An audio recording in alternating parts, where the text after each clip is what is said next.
Good afternoon, everyone. Welcome to this edition of the Nantucket Historic District Commission. It is Tuesday, February 4th at 4:02 p.m. Oh, let's see. This meeting is being audio-video recorded. Anything you say or share will be broadcast on the Times YouTube channel. Please act accordingly. There's no one in the audience to record anything. Don't have to make that comment. Let's see, can I get a motion to approve the agenda? And it will be Val, myself, and Connie. I make that motion, Mr. Chair. All in favor? Aye. Okay, that carries. Okay, let's see. We are going to go on to vote to appoint Kathy Flynn, Land Use Specialist, as an HDC Enforcement Officer.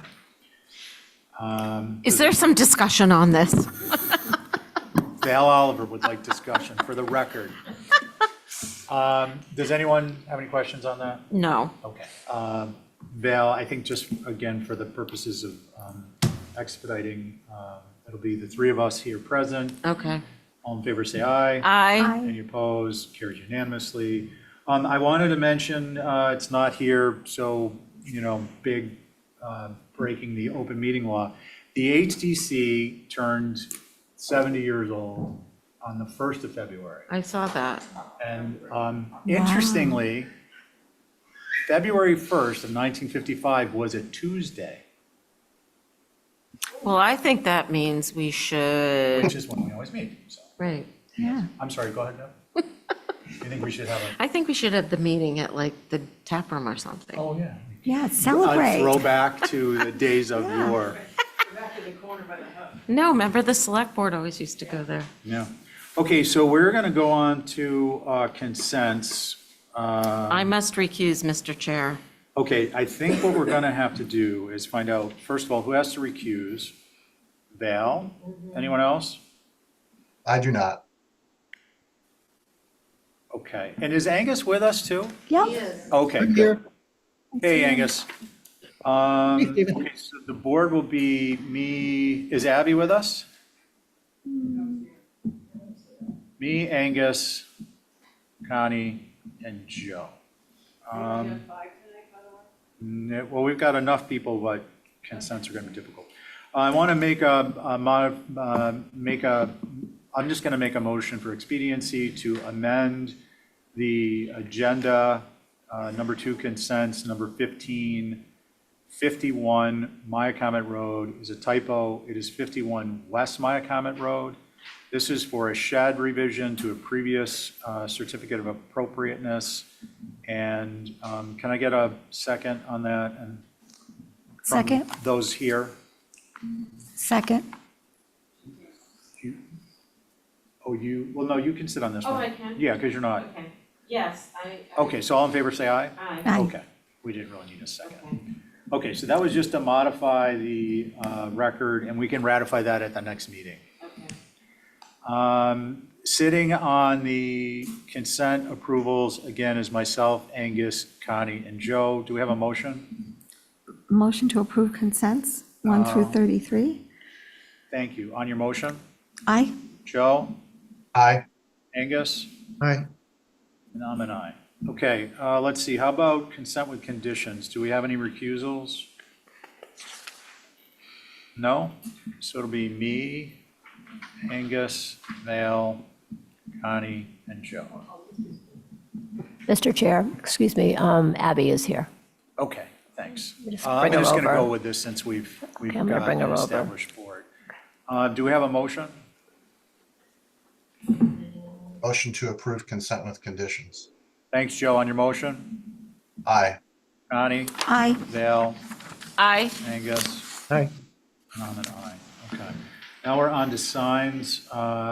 Zero Main, number 1, 0 Main Street is a hold for revision. 44 Center, approve is, the recommendation is to approve as submitted, and the 66 Center sign, the sign committee motion, recommendation is to approve with projected frame white outline. Can we get a motion from, it'll be me, Abby, Angus, Dale, and Connie. And can I get a motion to accept the recommendations of the sign committee? I will make that motion, Mr. Chair, to accept the recommendations per the sign commission. Thank you. On your motion. Aye. Connie? Aye. Angus? Abby? Me? Abby, you're muted.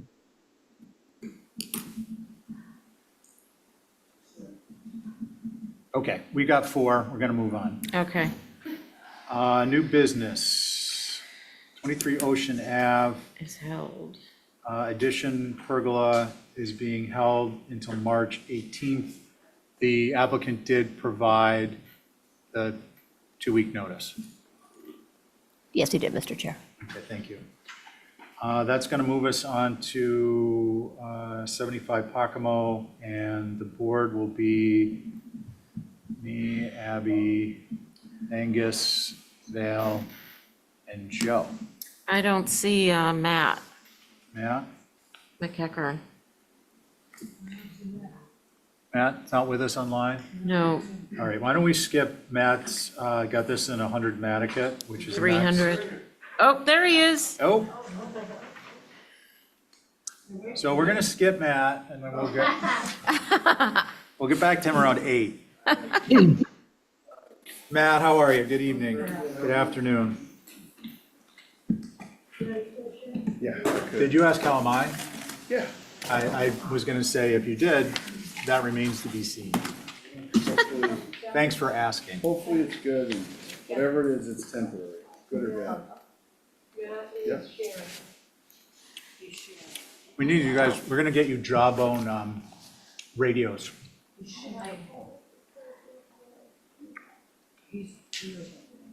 All right, Matt? Matt's getting set up to share. We're, got some new audio, video, text. He's not on there to let him in. Yep, sorry, I just have to, Do you want to know why I put it? Let's wait till after Matt Okay, presents. okay. But I appreciate your eagerness. I don't have the, invitation. You ever sent it? Did you send him an Guys, I just want to let you know, we have, while we're waiting for Matt invitation? and She doesn't know how to do that. Tech, we have, not including our heavy volume of consents and consent with conditions, we've got 26 or 27 applications on, and we're gonna leave when we're finished. Okey-dokey. Do you ever get the invitation? Is that online, on the website? Hey, guys, if we get new tech in the future, let's do a dry run. She did. but it didn't I think work it's me, this it's not her. Okay, well, we'll do a full dry run from the beginning to the end. way. No technology. That's why we have this guy. We're on the people's time.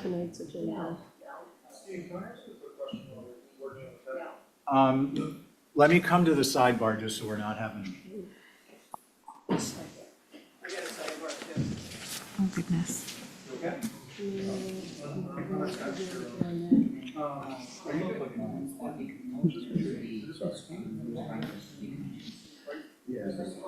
I gotta put the invitation.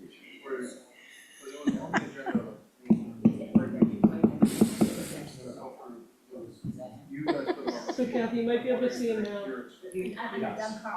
yes, before we No, get, back there. if we get to it. No, that's great. That was the last one. Steve. No, Matt McEachern. Emeritus. That's what they also brought in. All right, I think I'm there.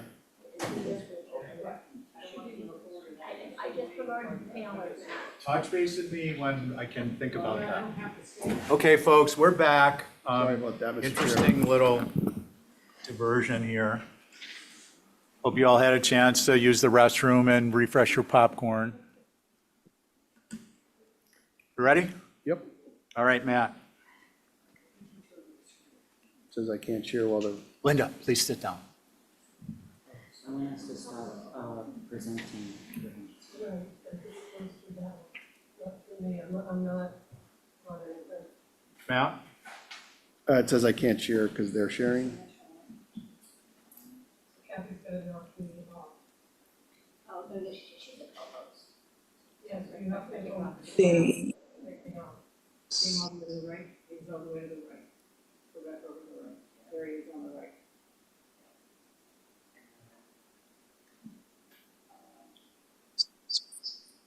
Get the limit. Last week, we had a discussion about God giving us opportunities to learn patience and grace. Well, just basic. Today's technology is sermon- Terrible. I'm teasing. I just, The technology in this stuff. I've been doing this. They just can't present it to someone else who's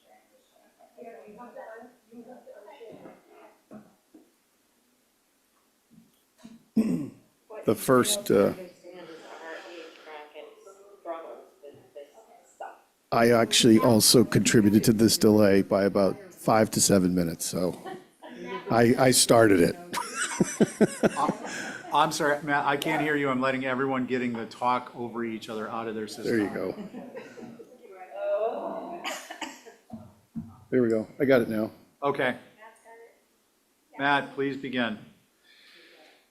Okay. There we go. Okay. Thanks for your patience, Mr. Chair and the rest of the board.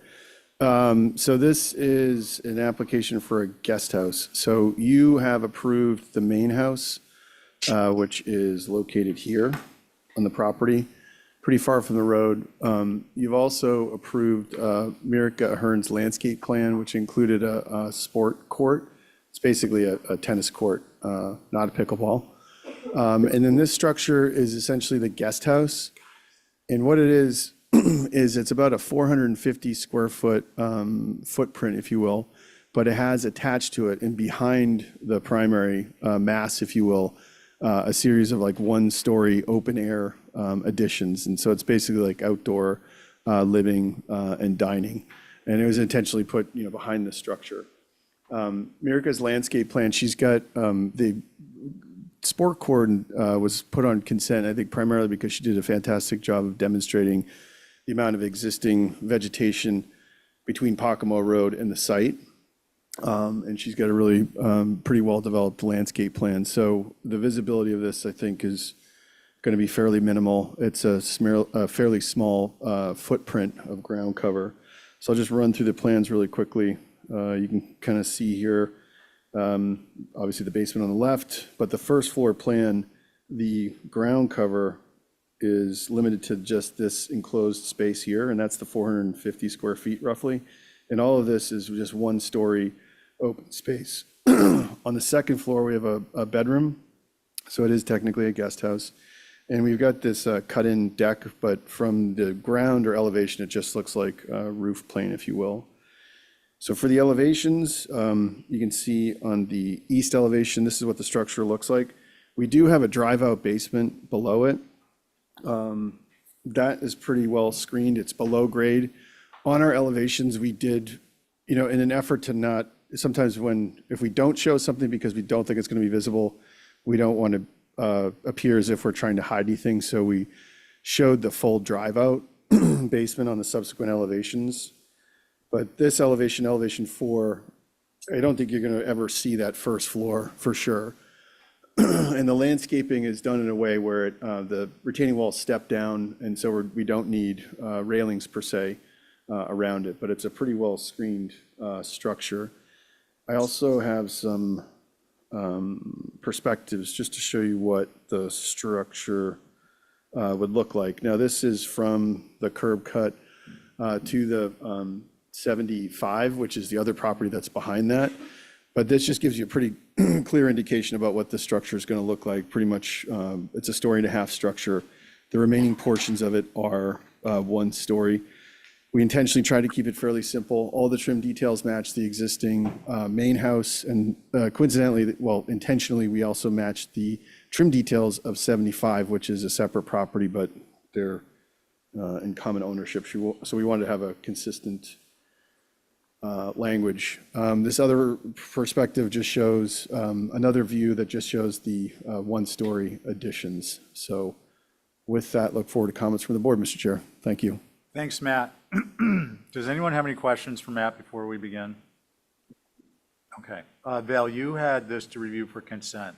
Do you want to comment? Yeah, so not having the landscape plan that was approved or any photos, my concern was the drive under garage, since that's what faces the road. That's why I didn't put it on consent. And we didn't have the benefit of this Yeah, that's why I asked. rendering. So that's the only reason. Okay. And The building in and of itself, aside from that, I think is fine. I just didn't have that. okay. And then before you turn off your mic, has the information Matt's presented addressed your concern, or do we need additional information to your mind? Well, again, not seeing what that landscape plan is, Yeah? it's hard for me to say. I trust what Matt's telling me, but I would like to have that included in the packet. So if he could add that. I can include that. Yeah, And you're fine with the architecture? yeah. Okay. Let's see, Abby, left to right on the start. So, my concern was the same as Val's, that you are looking right down the driveway down to the garage. And without the landscape plan, we don't know if that is screened out. My other concern would be the height at 27 for a guest cottage. To me, seems a little tall. So those are my concerns. Thank you. Thank you. Let's see, Angus?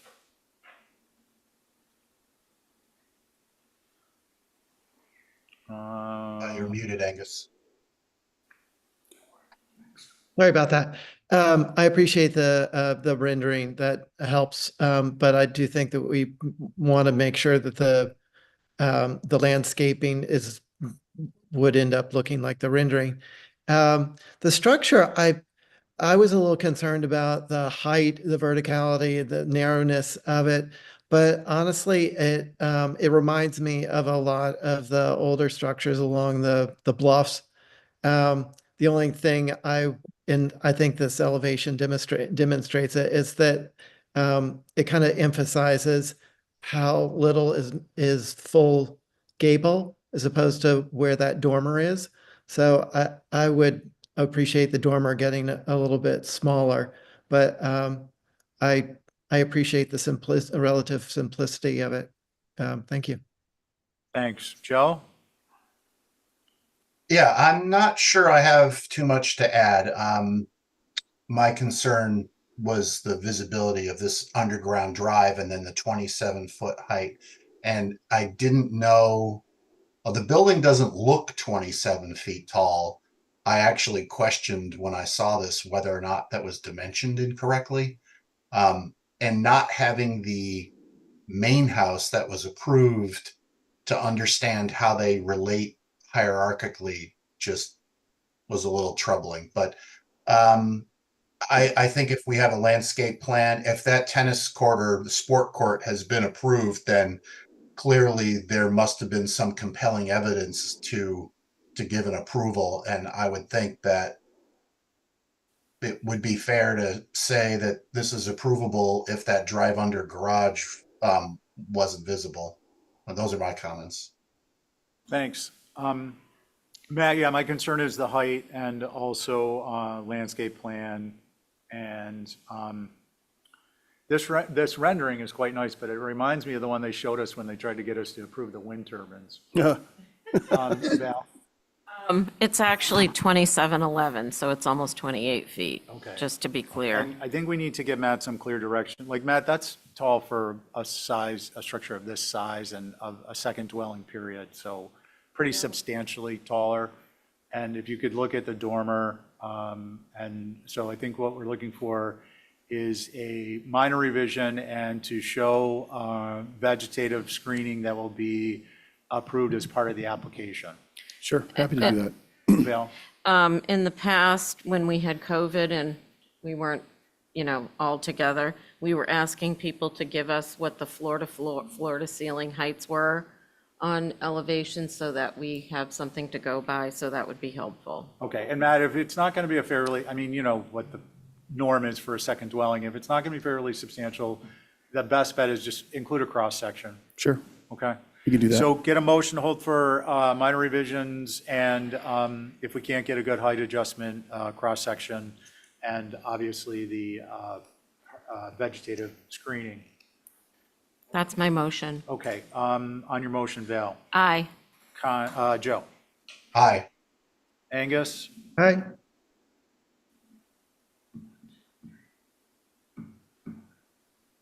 Today we have heat in here. Abby. Aye. And I'm an aye. Okay. Okay, on to 100 Nantucket, or is that 300? 300. You can share, actually. I just wanted to share that rendering. Or it's totally up to you. I can share. Yeah, if you guys. Okay, yeah, I think, Matt, what I want to do is, I'm going to try something new. Val, you had this to review for consent. What was your concern?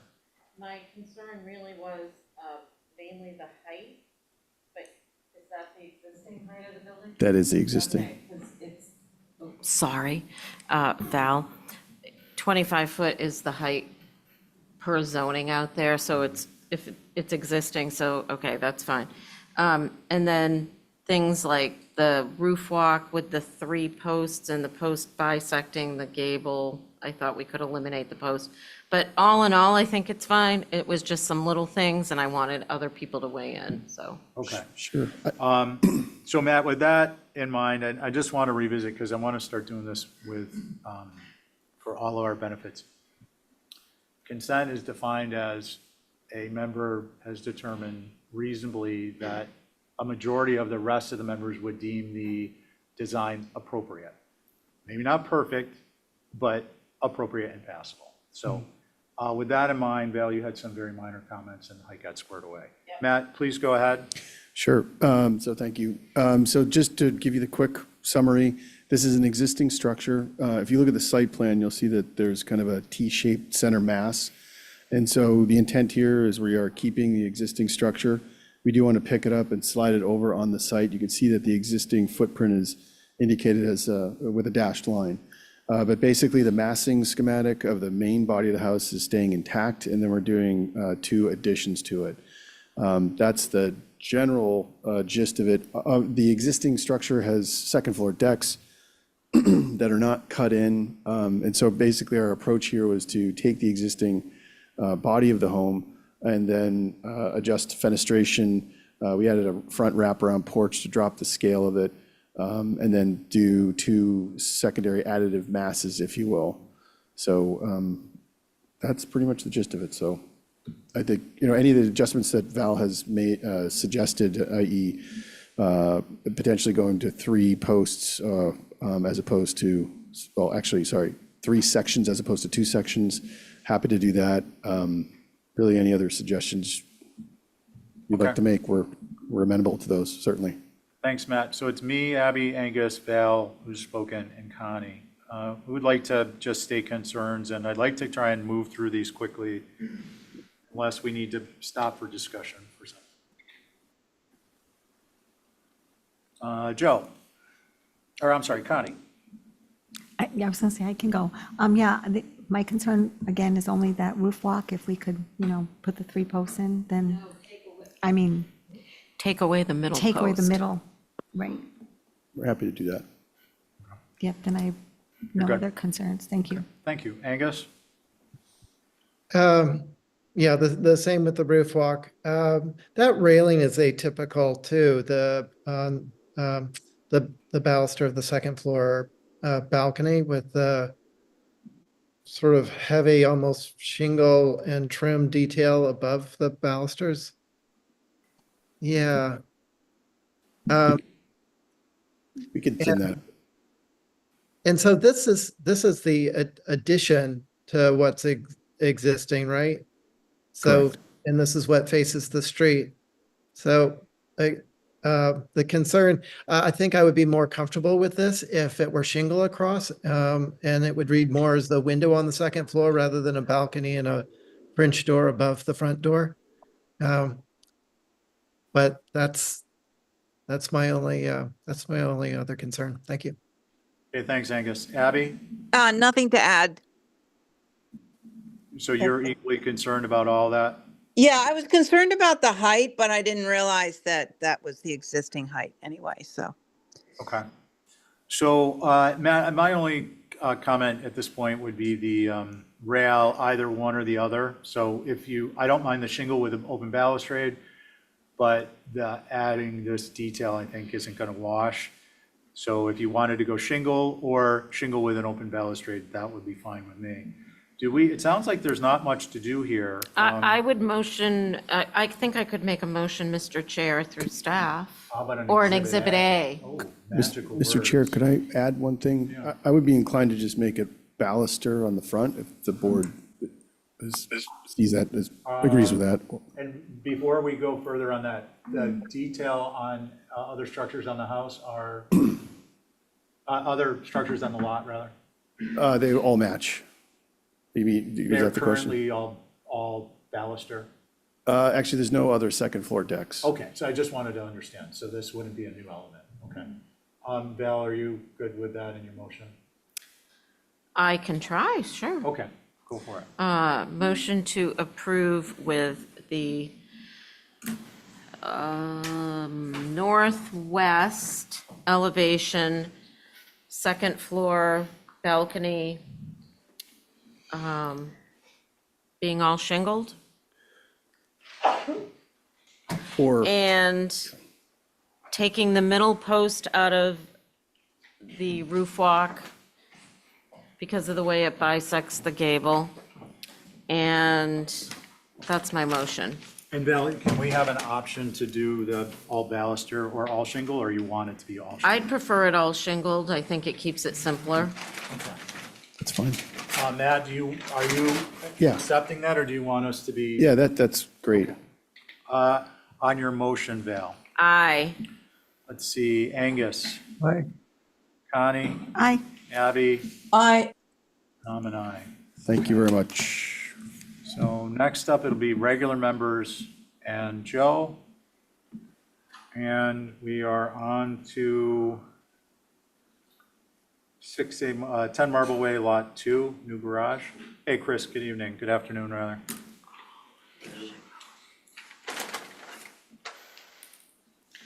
That one was easy. Excuse me, Mr. Chair. Yes. Through you, can I have your name for the record? Oh, sure. It's Chris Magna. Magna. You got it. Okay, thank you. Thank you very much.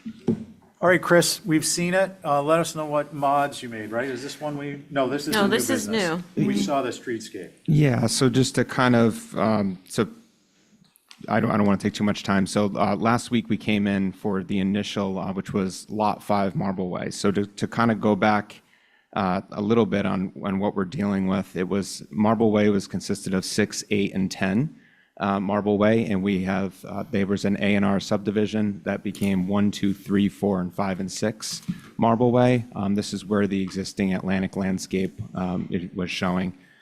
This one in particular is a little unique. Well, I should go back and say the comments last week seemed to be, from an architectural perspective, we got a good amount of, everyone seemed to be pretty happy with it, with how we were laying everything out, except with the parking requirements for additional green space, et cetera, from the idea of the whole entire subdivision and a more comprehensive landscape plan for screening, especially on the road. And I know that was a concern with the neighbors. Certainly, I believe Tori was here and she brought that up as a concern, something I've talked to her about when we did put a whole landscape plan together. We reduced the parking by 35% on the entire subdivision, and we added an extra 25% of green space in that area as well. So hopefully we satisfied that requirement, as I know that was something that the neighbors were looking at. In addition, this was initially going to go in front of the planning board, and some of these garages were going to be, especially in lot 3, 4, and 5, are going to be an apartment garage, which has now been kind of axed on that program as well. So these are going to be garages with quote unquote studios, I believe, that are going to be above. This one that you're looking at is a little unique to the other ones because there is an existing dwelling that was on 10 Marble Way, which now consists of Lot 1 and Lot 2 on that subdivision plan. So this garage will sit where there is an existing house that's on the structure. I bring that up for two reasons. One of them is that existing structure is almost 100% going to either get relocated, either to Lot 1 potentially, or moved off, or we'll be looking at something from an application perspective on that. It's important to note, just because the color differential between what we're going to be looking at with this one, as far as we're doing green windows, natural trim on the siding, 2/2 windows. The existing structure is a gambrel with 6/6 windows, et cetera. So they're going to look a little different because of that. But I did want to note that the idea is that the existing structure will be either moved and or hopefully not demoed, but it's one way or the other. The height on this is below 25 feet on this as well. And I believe, and I do have, we were, based on the feedback of last Tuesday, we revised the site plan. Unfortunately, we weren't able to, well, we were going to submit it on Thursday, but it's not within the week from the application. So I do have a hard copy of that. I believe Lindsay is raising his hand as it is now. So he probably has a hard copy, and Doug Carlson's also on there that he could share that if of interest. And I do have a hard copy. I don't know if I'm allowed to present that at that point, but that is what I have. Thank you. Okay, thank you. So, Lindsay, why don't we get what your comment is, if you've got anything to add. Chris, what you're presenting to us here is what's available digitally? That's correct.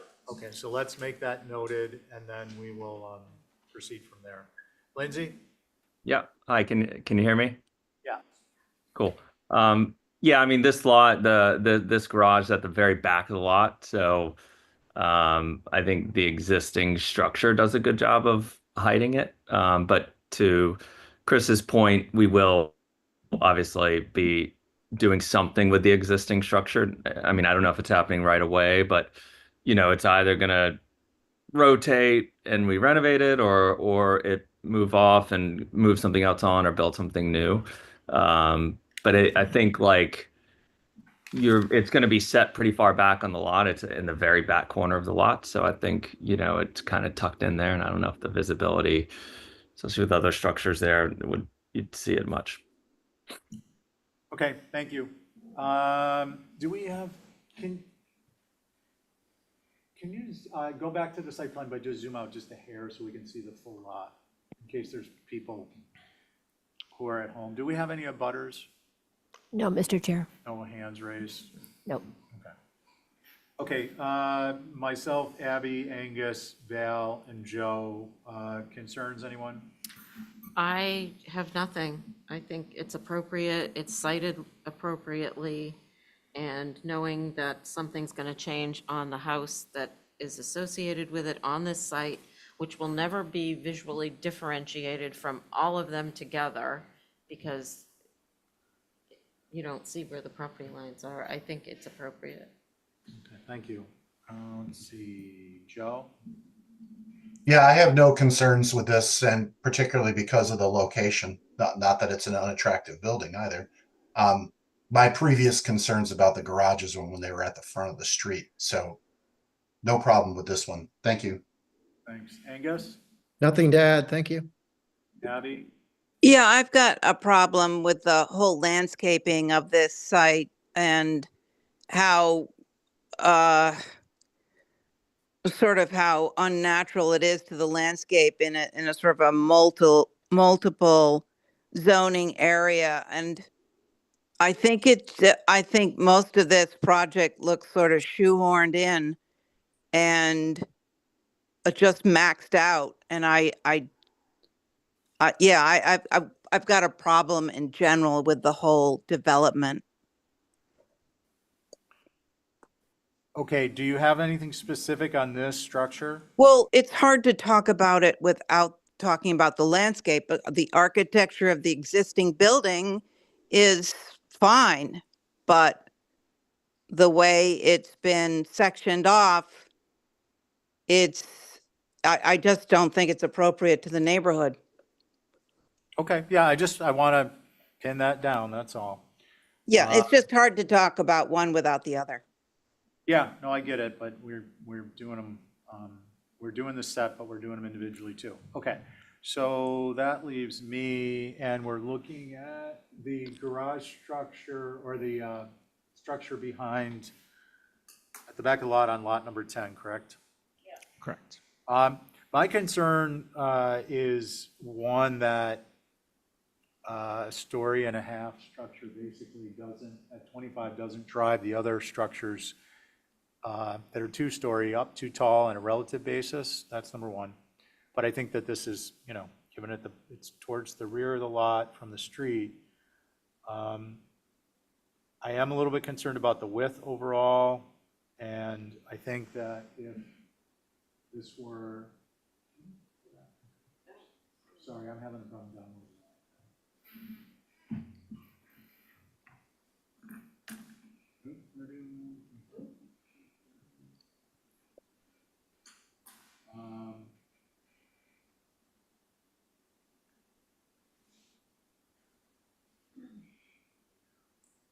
I just wanted to see one other thing with respect to the stair, okay. And the deck should be no more than 8 feet deep. Okay, I think I had that at 10. That's one of our standard rules. Apologies. So the 8 foot, driving, at the end of that, it really comes down to the 8-foot deck. The other are cautionary tales, or cautionary with respect to the other structures that are coming in. I do agree that, there is concern about the landscaping. When we tag these front buildings, we have an opportunity to address vegetative screening as a condition of the approval.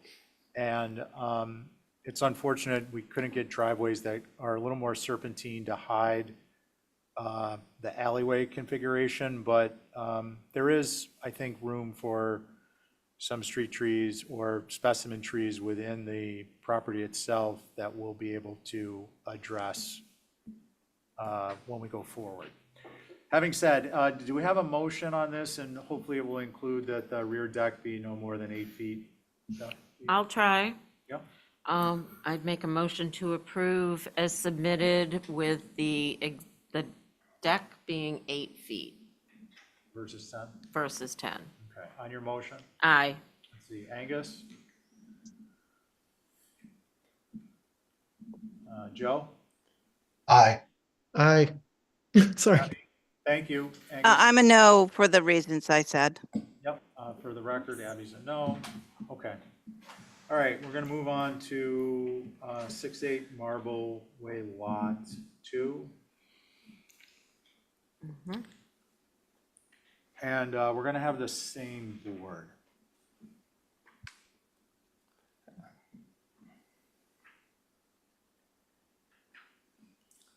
So it's actually lot 5.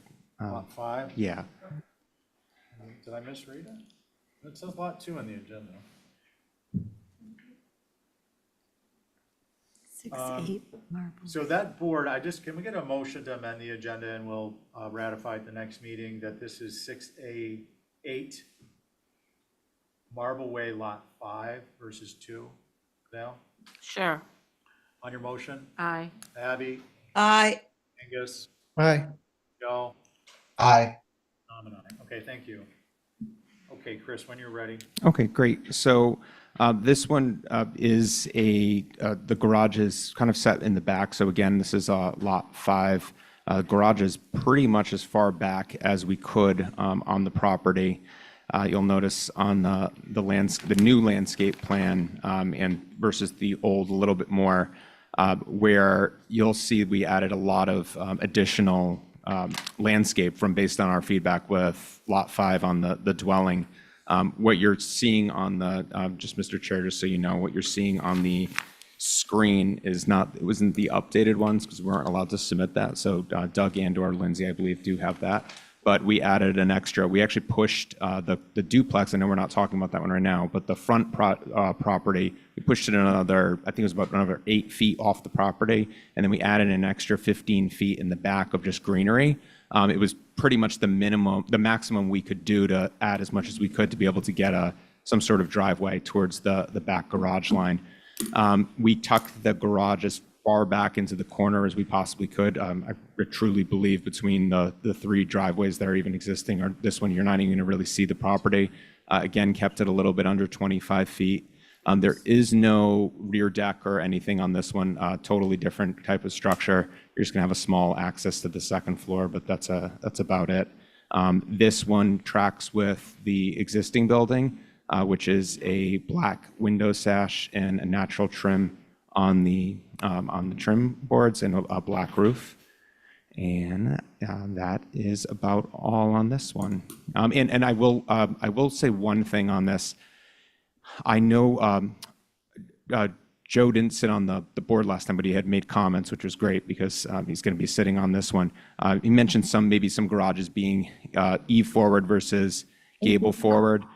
The reason we did this one and I'm more inclined with lot 3, if possible, if we were to turn a couple of them, we have a little bit more flexibility. This one, just because of the parking requirements and just kind of, putting it into the back corner as much as we could. That's why we did it. So it just gave the most amount of greenery on this one, and we felt that it was set back so far off the lot that hopefully that was amenable. And that is what I have. Thank you. Okay, thank you. Now, I have a question. Chris, this, unlike the garage we just approved, does not have a second floor deck, and it's closer to the lot line. But what is the property adjacent to the rear? That's one of the shop spaces? In the rear, that's actually going to be there's some shops back there, but that's also on Bartlett, where you have, it's lined with just 2.5-story duplexes for the most part, like even attic structures with pretty large shed dormers on the top of it as well. Okay, yeah, okay, thanks. That answers my question for now. Okay, let's see, who would like to go? Joe? I just Thanks, texted Chris, them. for taking my unofficial comments into consideration. This one being at the back of the lot, I have no concerns with the roof orientation or the design. I think it's appropriate. Okay, thanks. Val? Ditto, and I just sent you 3 separately, the updated site plan, so you have the benefit of that as well. Okay, Angus? I don't have an issue with this for the same reasons that I didn't have an issue with the other one that we just reviewed. But I do share the same concern that Abby has about the overall clustering of this many buildings in one area. And we can approve each building on its own merits, but the whole collection of 10 buildings, I don't have this plan in front of me right now, but is a concern in relation to what is on Marble Way now. It seems more like something that would be on Bartlett, on the backsides of these structures. So I'm not sure at what point we can address that. Thank you. Okay, thanks. So Angus, what we can do is address siting on an individual basis as we proceed, and that can include, where appropriate, vertical trees for visual mitigation if we think that's appropriate. And also massing and, setbacks, all that is done on an individual basis. Mr. Chair, may I make a comment? Val? Val, do we know a landscaper? Good one. Mr. Okay. Chair, Yep. through you, Lindsay's got his hand up. Lindsay, do you want to add something? Yeah, I just think when you guys do see that revised screening plan that we were asked to put together, we did really beef up the screening, and we added a lot more green space, which I think will make hopefully Abby feel better. And we did change some of the lines on the parking areas and stuff like that, to kind of mitigate the size of the parking areas. So I mean, my goal with this whole thing was not to read as a huge development, but to read to kind of have it fit in within the neighborhood and to have it not, kind of tucked in. And I think you'll see that when you see the overall site plan and the screening. And I'm happy to tie the screening in to, the deed or whatever you get, if you guys want, to make sure it's maintained, and because it's my goal to have something successful long term in the neighborhood. So that's all I gotta say. Thanks, Lindsay. Okay, we left off with Val's comment. Angus, did you I have want to, nothing further to add. Thanks. follow up on landscape or settings, setbacks or anything? It's, I mean, this one, like the last one, is set all the way at the back. So we don't, there isn't really the need to talk about pushing it off the road to sort of match what else is on the road. Thank you. Okay, thanks. Let's see, Abby? Yeah, I mean, this is better, but I think seeing just if we could have a drawing of the whole development, so we're seeing how they relate to one another. I mean, this is better, but it's really hard to imagine. Like, I would take out those 3 parking spaces right behind it. So I'm trying to, okay, so the architecture, yes, it's in scale. It has it's more greenery around than the other one, but it would be really nice to have a site plan of this whole development when we're looking at these individually. Okay, and actually that has been sent. Did you receive it? No, I did. So, I texted it to you just now. okay, so, And I we have a copy here that was provided. okay. Lindsay, can you bring up the site plan? I think Doug has his hand Doug? raised too. Doug has it. And he has it on his computer. All right, yeah, Doug, can you share the screen? The problem is we can't go back and forth on each site plan to each house. It's because we got to stop, screen share, someone else gets involved. Yeah. Why don't we show it to the members who are on Zoom? So at least they have an opportunity to see it. Val, Mr. Chair, thank you for texting it. Now I'm looking at it. Thank you. Okay. Hold on one sec, Chris. no problem. Doug, did you want to comment, or you're just going to show us the site plan? Mr. Chair, through you, I just made him a panelist, so he should be able to share his screen. Fingers crossed.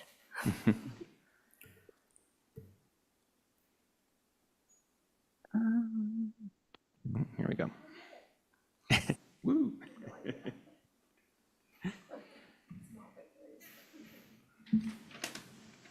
Perfect. Yes. Thanks, Doug. So, Mr. Chair, through you, may I just, so Doug doesn't have to describe. So, Abby, actually, to address your concerns, and thank you for bringing that up, because the last week when we were going through the duplex on the front, we did listen to your suggestions, and I hope we did, a good job here with what you had wanted.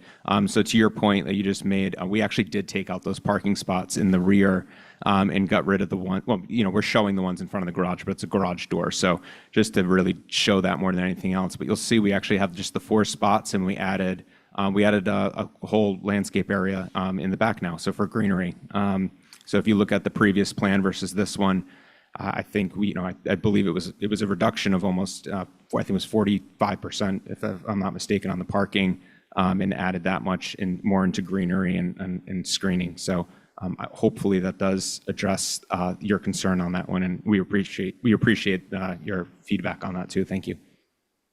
Okay, thank you. Okay, do you see the site plan? There we go. All right.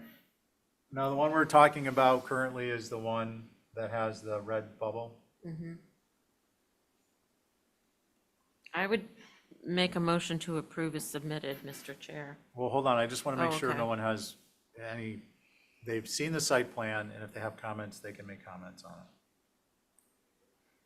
Anyone? No concerns. Okay, thank you. I'm the only one left. My only concern, Lindsay, is are the residential structures as you're facing this proposed structure from Marble Way, further to the right over behind lot number 2? On Bartlett Road, there's a single family, it looks like, structure, and then it looks like maybe 2 structures that are dwellings. Or does the rear of lot 5 abut the boatyard structure? I think it's behind one of the boatyard structures. Okay, that seems to line And then up. Like, next to that one is a duplex. to So the I think it's, left if on, anything, when you say next to that, to the left on Bartlett, so to the right of this as you're facing from Marble Way. so if you're on Bartlett Road and you're looking straight towards Marble Way, this garage would be behind one of the boathouses because you've got the 2 boathouses kind of next to each other. And then it would be behind one of those, and then the structure to the left of that one would be behind, I think it's a duplex. And then Chris Scale owns a couple of buildings next to that, little single families. Okay, thank you. Yeah, I just wanted to make sure this wasn't butt up against the property line adjacent to the single families or the No. duplex. Okay, thank you. So what do we have for a motion? I would make a motion to approve as submitted. Okay. Val? Val on your motion? Aye. Joe? Aye. Angus? Aye. Abby? Aye. And I'm an aye. Okay. Thank you. Thank you very much, gentlemen. everyone. Thank you. We are now on to 14 Woodland Drive edition. And it will be regular board, so me, Abby, Angus, Val, and Connie.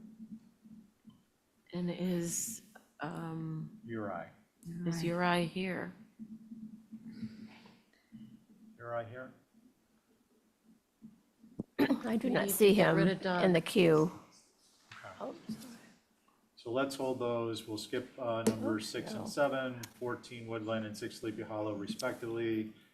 That moves us to 16 Walsh. Robbie, is he here? Robbie's here. All right. Board that I just mentioned. How many do we have? How many do you have, board members? Yes. Full complement. Oh, good. Me, Okay. Abby, Angus, Val, and Connie. Okay.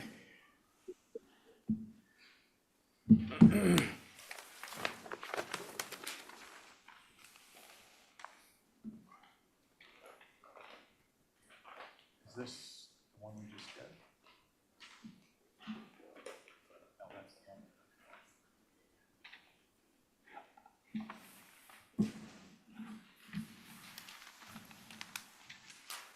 This is the site.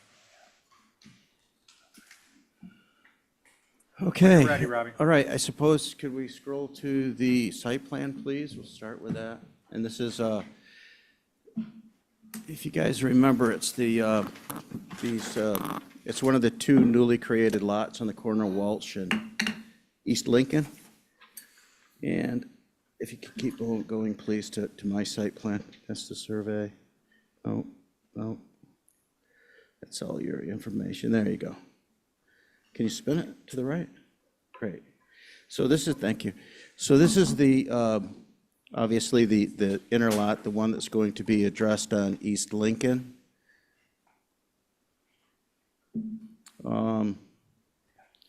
Guess there isn't a whole lot to say other than that. I mean, we have a base flood elevation of 7. The street is approximately 3 there, and the site is about 4 at the highest point, as I recall from Teddy's survey. I have a ridge height of, I think, 34 feet,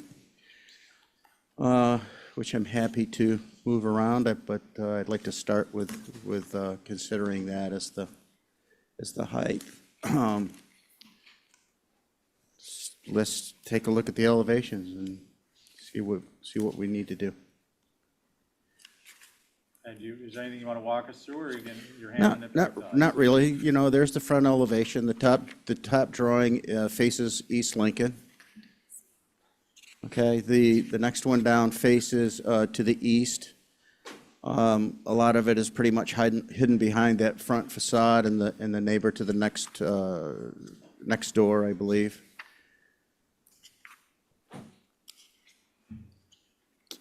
You scroll to the next one. You can see that there's a side elevation. At the top is the rear elevation. It's very congested there. That I guess it's Swain Street on the south side, and the other elevation faces Walsh, which will have another building between that and the street eventually. So, Okay. Let's see, questions from the board before we move? Rob, yes, the building, there is a building presently on this site, correct? yes, And did we approve to move that? yes. Okay, so this is going closest to the street, not, No, it's going on the east side of that large lot, which is being split in two. If you go to my, excuse me, if you go to my site plan, Val, you can see, yeah, so it's on the corner of East Lincoln and 16 no, Wall. the empty lot's on the corner. Look, Oh, okay. That's what I was confused about, okay. okay, Thank you. yep. All right, any other questions? No. Would like to begin. Oh, do we have any abutters? It does not look like you do. Okay, do we have any members of the public? No one's has their hand raised at this moment. Okay. Who would like to begin? I will. Val? I think it's an appropriate structure, not far off from what was there, and, I mean, they have to raise it, so that's what makes it seem a bit more overwhelming, but if it was down at grade, it would be pretty typical of what was there, so I'm okay with this. Okay. Now, let's see, Angus? I think that the things that would detract from this, the things that would be a concern are positioned in a way that makes them more palatable. But I think that it would be really helpful to have a streetscape that would show the adjacent buildings to the left and maybe even across to East Lincoln, like a streetscape on Wall Street and East Lincoln. Because as we know, the structures are pretty small across the street, low one story. And then on East Lincoln, I just think to really put a perspective on this, a streetscape elevation would be helpful. Okay, thank you. Let's see, Connie? Yeah, my only concern was not going to be visible, so I don't really have anything else. Okay, Thank you. thanks. Let's see, Abby? Yeah, I have, I would have preferred to see a bungalow style here just because the height of 34, I think is getting a little out of scale for this neighborhood. I thought of a couple of things to bring down the visual, the appearance of this height. One would be to wrap the first floor porch around so that you don't have a hip and the other porch, to make that one porch. And the other would, of course, be to take the roof walk off because that brings it down. And I think on the south, the third floor windows, just add to the height, and I would minimize those. Those just scream, okay, we're almost 4 stories here. So yeah, because of what you have to do, Robbie, to the foundation, I do everything you can to mitigate the sort of the, you know, how this is going to overwhelm the neighborhood. Thank you. Okay. Thank you, Abby, and I think that leaves me. So Riley, I think the roof walk, start from the top, no skirt, and I think a chimney is appropriate. And I think taking a foot out of the height of the structure is appropriate. And the only other thing I would suggest, and it's a suggestion versus a requirement in my mind, because you mentioned that there will be another, the lot's been bisected. The west elevation will be on the side that receives the other dwelling in the future. No, east side. The east, okay, so I've got it in reverse. But in any event, the west side is not going to be directly visible from Willard. So the only thing I was going to suggest there is try and the vocabulary pattern of the windows, in particular within the connectors, is a little too concentrated. But if it's not going to be visible, I'm not going to Okay. harp on it. That was So my concern. what do we want to do? I would make Hold a for motion revisions. to hold for revisions. Can I just make a suggestion? Yeah. If I could get a foot out of the height and take the skirt off the building and put a hip on that side entry dormer instead of, or porch rather, not necessarily connect them, but make that end instead of a shed, a hip on that. Yes. Would that perhaps cause some movement? I don't see any resistance to any of those, but I think the group is going to look for, given the location, just to get that as a revision versus an exhibit. Okay, all right. If I can get them in before Thursday, would it come up on Tuesday again? It depends on what the list looks like. You just go with the deadline is Thursday at noon, so I don't know what the list looks like right now. I don't know how many Okay, people I'll have give it a signed shot. up, I'll but get it in yeah. by Thursday, and Yeah. if it Thursday at makes it noon. Tuesday, then great. Pardon me? I wouldn't, I personally would like to see this, if you're going to get these in, like, let's get it done, because then we don't have to start over Yeah. a month from now and get wanna do that. reacquainted. Yes, I agree. So it's expedient in a positive way. I'll get it in. Don't All worry. right. All right, thank Okay. you. Okay, so we need to, on the motion, who made the motion? I did, Angus. Angus, thank you. On your motion? Aye.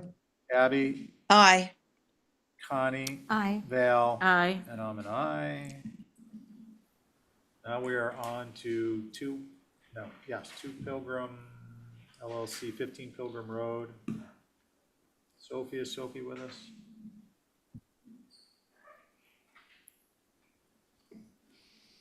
No. Her Here's hand's Yeah, raised. her hand's raised. Okay, and did your Sorry, eye Mr. come Chair, in? she's here. And Uri is not here. Okay, yeah, I don't want to get in a habit of like holding spots for people once. Okay, so the board will be me, Abby, Angus, Val, and Joe. Good evening, Sophie. Hi, guys. Can you hear me? I can hear you. Hi. Are you going to steer, or you want us to? Or you If- want us to if- do it and you direct us? If you guys could scroll down, that would be amazing to this first page of the drawings.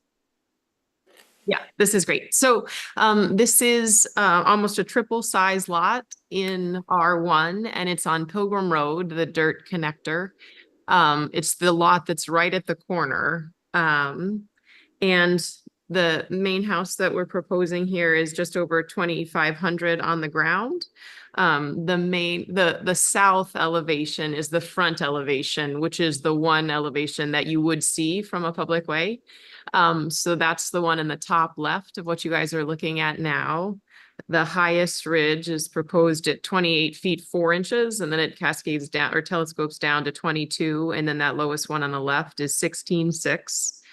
Asking for white trim, windows and doors, but cottage corners and a wood roof, and also fully wood windows and doors, not clad.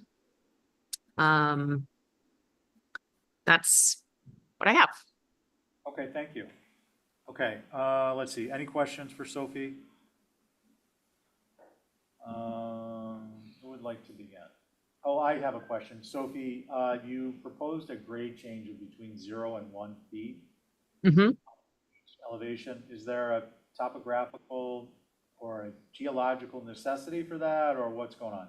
Well, the lot to the east, immediately on the right, that woman is apparently going to develop that into 3 lots, but right now it sits very low. So I put that in there based on we may need to sort of meet in the middle with her on the right side of the house. It may fall away a little bit and expose a little bit more of the foundation on that side.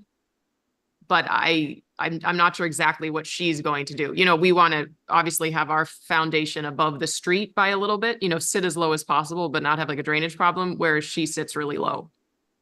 Okay. So, and just because I'm uncertain, what, are you aware that that's coming in, or? I have no idea the timeline. I mean, it could be years in the future. I just spoke with her because she reached out wanting to know what's happened. So I know that that's her ultimate plan. But yeah. Okay, but she is, if I've heard correctly, she is lower than you all? Yes.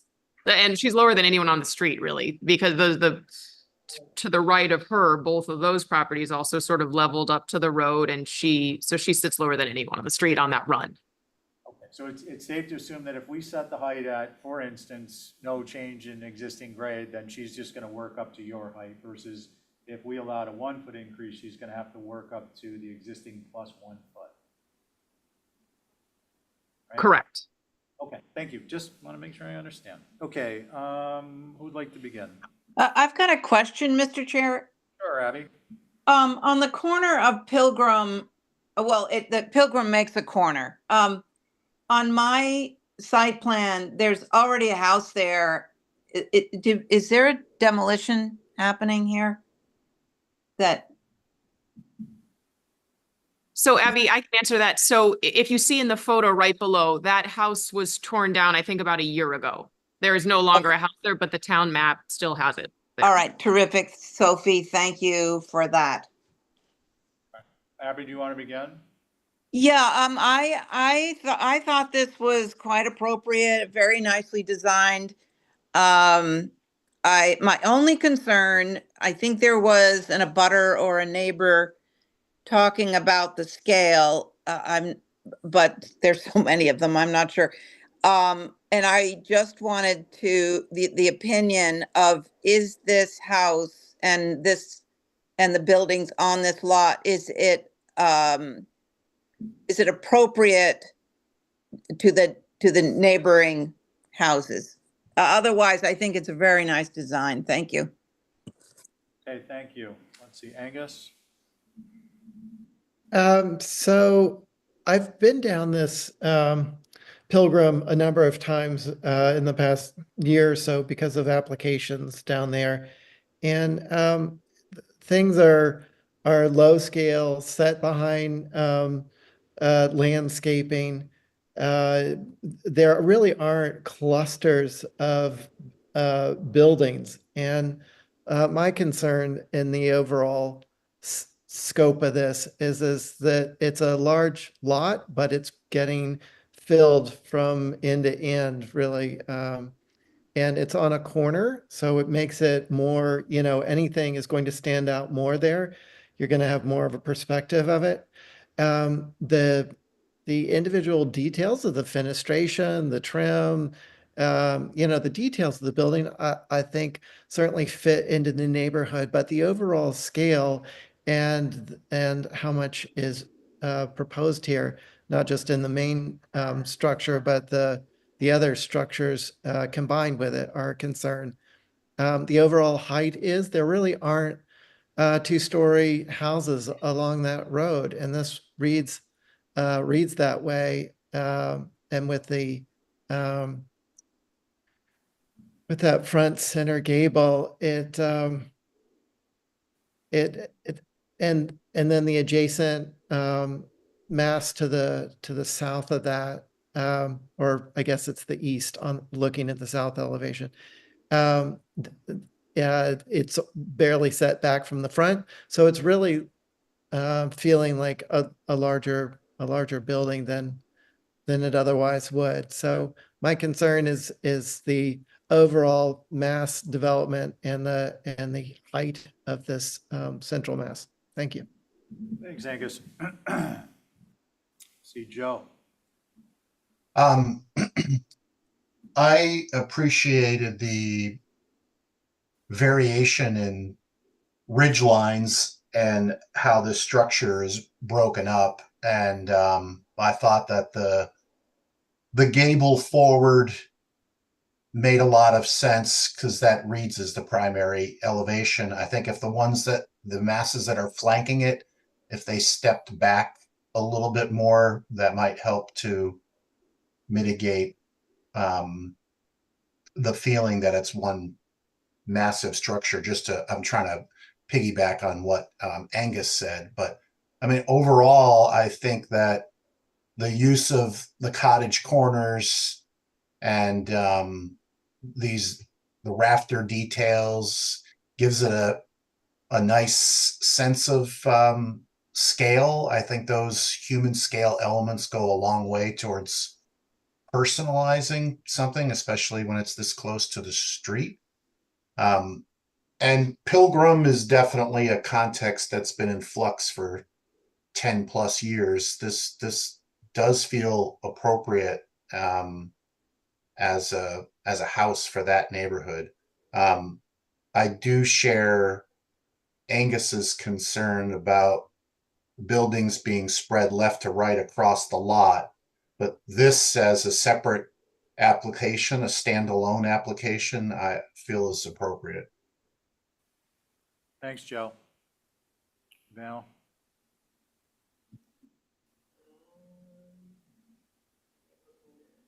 Speechless? I know it's unusual, right? No. I can't, Val, I can't hear you. I said I need one more minute, but I'll go. Sorry. I think the house is appropriate in all ways.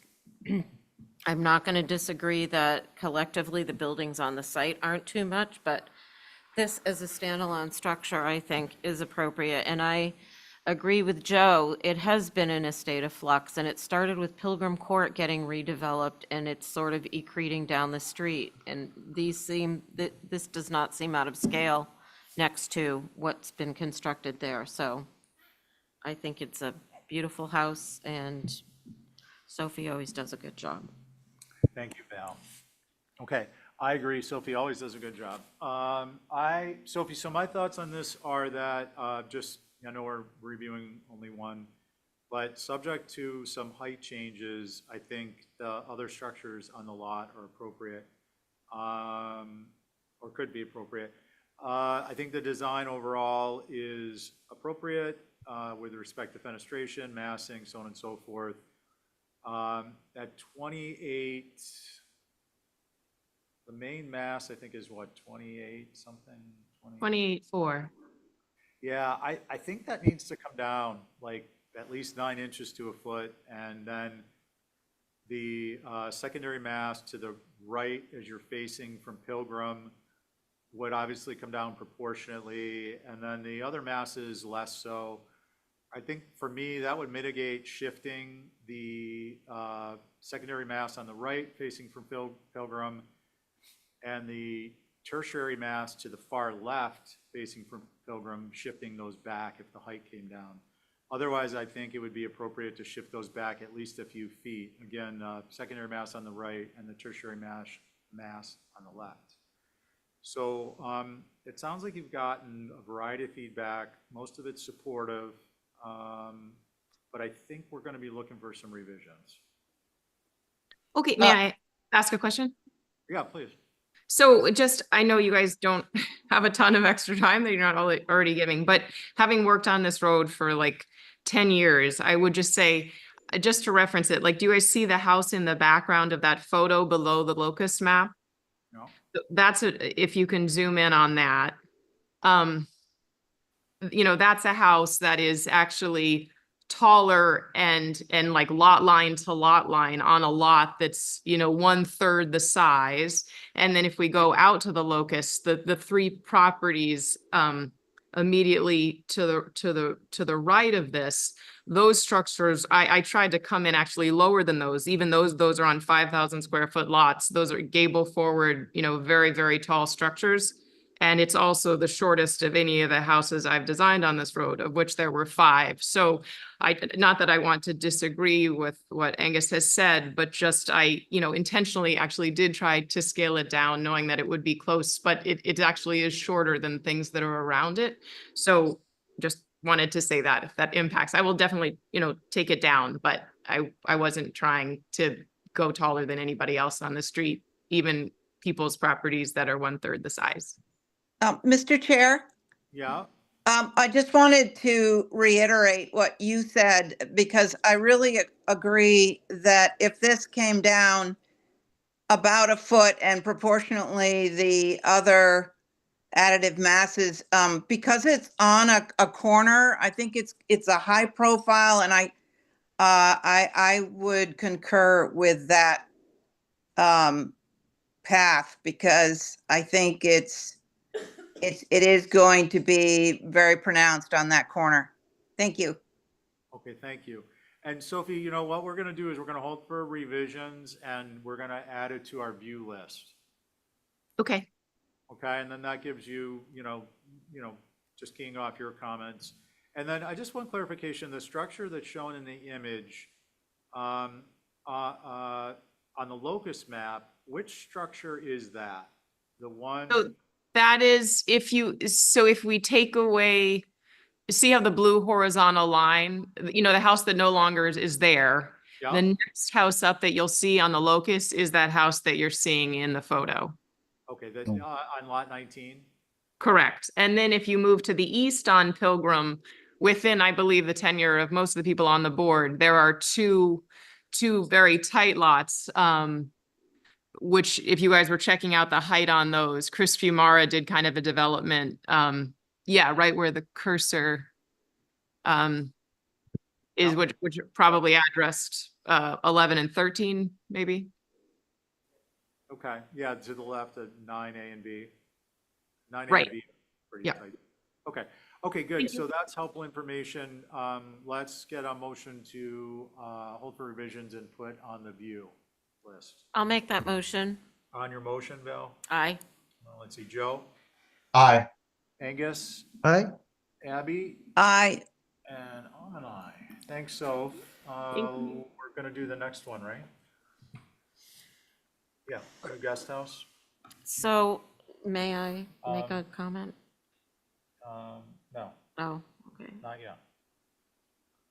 We're gonna have Sophie go, and then I forgot to ask Angus, because he had these to review for consent, so I'm gonna ask him his comments after anyone who has questions gets their questions answered. So I apologize for falling off the pattern there. Sophie, why don't you go ahead? Sorry, So, just 1 second. Is it the same This board? is the proposed guest house, which is in the far west side of the property. It's 670 square feet on the ground. Same detailing proposed as the main house: wood roof, wood windows, wood doors, white trim. The highest peak here is proposed at 23 feet 6, and it scales down to the secondary mass at 21 feet 9. The sides that would be visible as you turn that corner would be the south elevation of it, what I'm calling the left side, and then the back elevation, the west. Okay, thank you. Let's see. I was gonna ask if anyone has any questions for Sophie. No? Angus, you had this to review. Did you want to comment? So the comments are similar to the main structure in that the details, the cottage corners, the window, the trim details, the soffit, all those are details that I think work well in the neighborhood and sort of the natural setting that's there. It was a whole new structure in a fairly high profile area, and so I thought that the board would want to see it, but also it was part of my concern about the overall sort of from, starting at top left and sort of working around the corner to the bottom right of the whole corner getting developed there. So those were the concerns. Okay, thank you. Do we have any abutters? I didn't think we did, but. No, Mr. Chair, but you did have a letter sent to you from Holly. Yes. Did you want me to read it into the record or no? No, Okay. everyone received it, Okay, right? Did yeah. anyone not receive the letter? I didn't read it.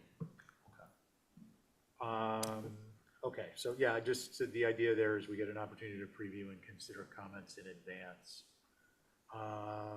Okay, so why don't we go to, Angus has commented. Joe? Sure. Well, the first thing that jumped out was the dormers and their setbacks relative to the gable ends. And I think, with a rake overhang, there's probably a little bit of wiggle room there, but I think that they push the limits of the proximity to the gable end. That was one detail comment. The other comment, and I guess this has to do with site planning and on some level, the west elevation, which will face the road, it's the closest elevation to a street. I think that like that to me, I think has the opportunity of reading like a front, since the south elevation is really what faces Pilgrim, but as you go around the corner, it's this west elevation. And I think if you had like I think you should have a little porch roof or something that calls attention to that door a little bit. And just looking at the site plan, that would mean that this thing has to shift away from the road in order for that to happen. And maybe, I think you tried to spread the structures out to give some space between them, but there might be some benefit to actually having a little bit of overlap maybe between the garage and the guest house, because it would give you a little more buffer to the street. And those are my only comments. Thanks, Joe. Thanks. Angus had commented. Val? I think for me, a differentiation somehow in some of the eave lines, and the dormers seem tall with the shingle courses above the windows. And it doesn't seem like dropping those down is gonna hurt the program at all. Overall, though, I thought the big house was fine. I'm concerned with the composition as a whole and would like to see maybe the street showing the 3 across. So it's So- a streetscape view? Yeah, on the that's it. elevation? Yeah. Okay. I think that leaves me, right? Well, I thought you went, Abby, no? no, not yet. Okay, please go. Okay, thank you. I agreed with Joe that I don't want to put words in his mouth, not verbatim, but I thought this elevation needed a little more presence. To me, it looks like the back of a house. So whatever you can do, maybe add a window. I think Joe said a porch. Just, I'm not sure about the porch. I love its simplicity, but it looks like the back of a house rather than something that's right on the street. Thank you. Okay, thank you. Okay, so my comments are decrease the top height over the dormers. I think the overall height needs to come down consistent with the main house. So 1 foot to 9 inches. Like with the main house, I don't think a increase in the grade change is appropriate. Increase in grade is appropriate. And I have a different take on the composition site-wise. Given this location, I don't really think it's inappropriate for this to be a vegetated screen on Pilgrim, as opposed to present as the front of a second dwelling that is itself on the street with its own identity. This reads compositionally to me as part of what has, our reality is compound style structures. So kind of counterintuitively, creating an entryway on the other side of Pilgrim, it just, to me, introduces a level of, a little bit of confusion. So I think mine are, again, height and no change in grade. So Sophie, it looks like we're going to hold for revisions on this one too, and we'll be looking at it as part of the view.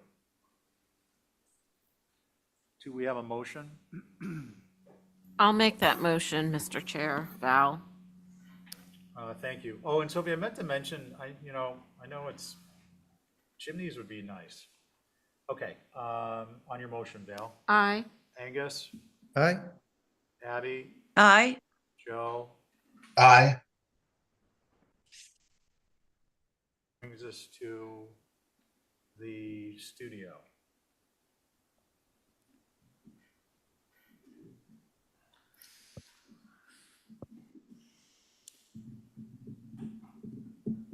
So what is proposed here is a garage with a studio space above.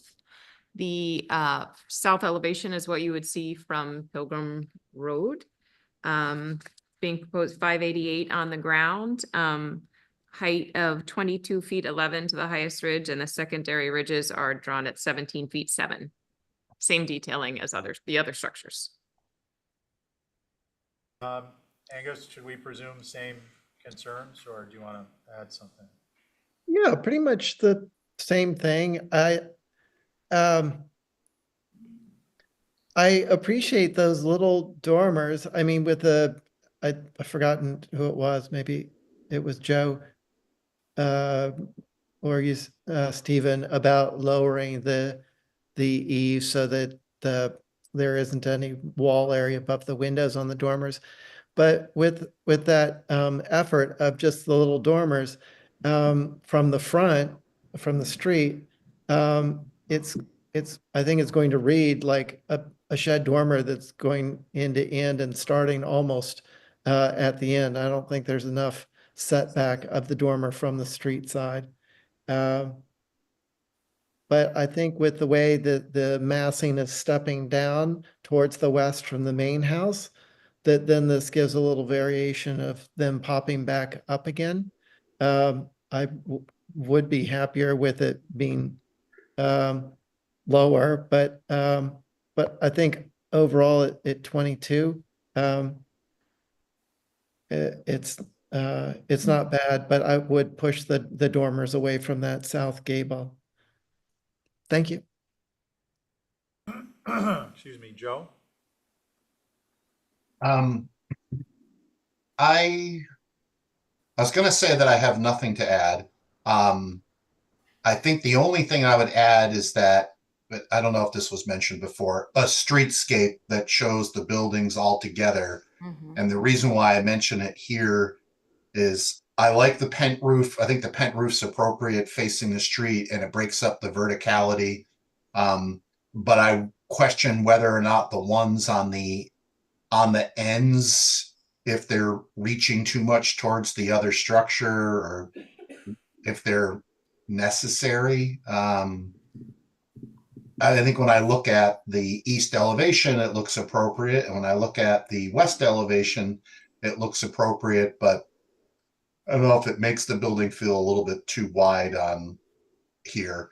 As a standalone building, I think it's a attractive and appropriate building, with the exception of the cheek walls of the dormer relative to the gable. But I think as part of a streetscape, maybe it's an opportunity to lose a little bit of building and have them not feel like they're touching if those little pent roofs went away. But I don't feel that strongly about it. Just curious if other board members, if they had a similar thought. Thank you. Thanks, Joe. Val? Again, as a standalone structure, I think it's quite appropriate. It's the overall composition, and this in particular, I'm wondering if it could be simplified somewhat. Like, I'm looking at the streetscape facing south, if the left mass could be perhaps a shed, there's no second floor program there, so it would just sort of make it more quiet and simple. Okay. That's Thank it. Thank you. Abby?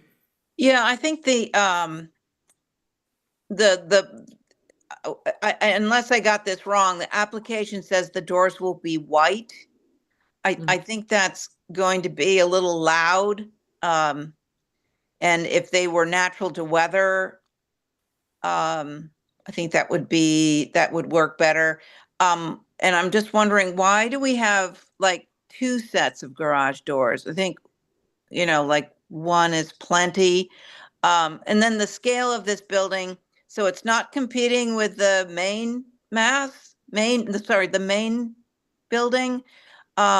I think if this could get scaled down just by a foot or two, I think it would sit better on the property. Thank you. Thank you, Abby. So my thoughts are yes on the streetscape. So if you, question for you, you're intending that the vegetative screening you've shown here, the landscaping, is going to be largely as shown, or is this just for purposes of illustration? I would say if not more. I mean, the whole concept, like you spoke to about the guest house, I'm wanting my clients to have, and they want as much privacy as possible. So, it was, the concept was to hide as much of this as possible from the road, because Pilgrim is, accessing a lot of houses. So, and I'm sure they would be happy to have it, anything be contingent on there being a lot of vegetation there. Okay. Thank you. Yeah, because that takes me back to the streetscape. I think I would appreciate from Pilgrim Road, looking at the front of the main house and the garage doors and the guest house in the distance, to see the vegetation that you are actually proposing. The illustration technique and quality you've used in the drawing so far, I think, is appropriate, and that will give us a better sense of what we're actually going to be seeing. And because we're reviewing the structures individually, so we're also, the streetscape is giving a compositional presentation, so I'd like to see that included. On this structure itself, I think just, again, this one a little bit less on the height from the south is a concern. I think that's appropriate, but to the extent obliquely you would see the east, that gable is tall, and along those lines, top plate is high, and along those lines, I think there might be room for you to work in a shed roof somewhere and decrease the sense of this being perhaps in some people's minds too much left to right compositionally in terms of all three structures. Those are my comments. So why don't we get a hold for a view? Revisions and add it to the view list. I'll make that motion, Mr. Chair. Thanks. On your motion? Aye. Abby? I'm an aye. Angus? Hi. Joe? Aye. And I'm an aye. And that brings us to... Mr. Chair, Yes. Tori is here to represent 14 Woodland and 6 Sleepy Hollow. Okay, why don't we do those? Thank you. And then, actually, you guys, it's 5:30. Do we want to take a 5-minute break? A bio break. I would like to take a 8-minute break. Okay. So why don't we do that, and then we'll pick up with number 6, 14 Woodland Drive.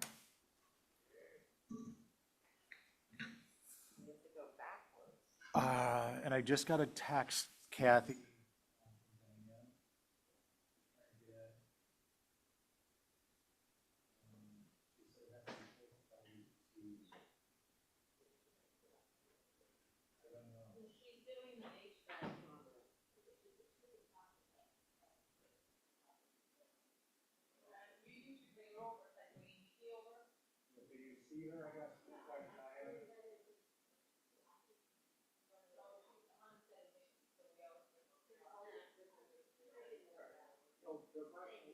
One, I just wanted to make you aware, and two, if we needed to do something to see her hand, then.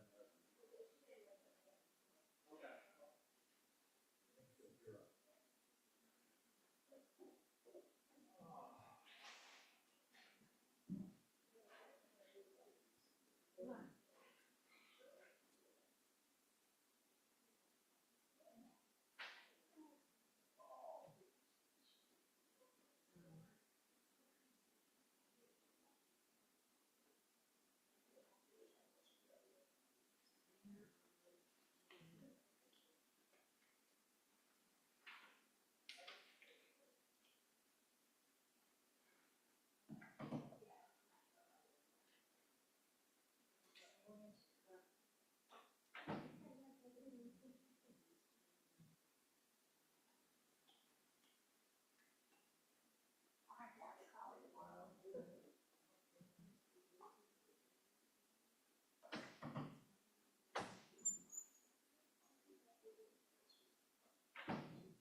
Yeah.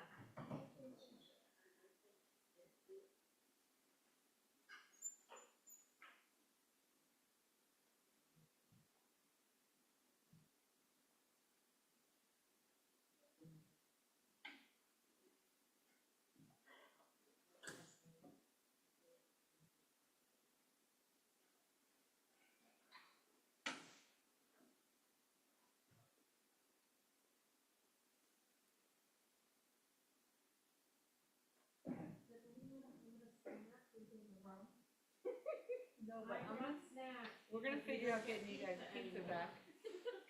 Why can't you keep saying that? Not the budget. Oh.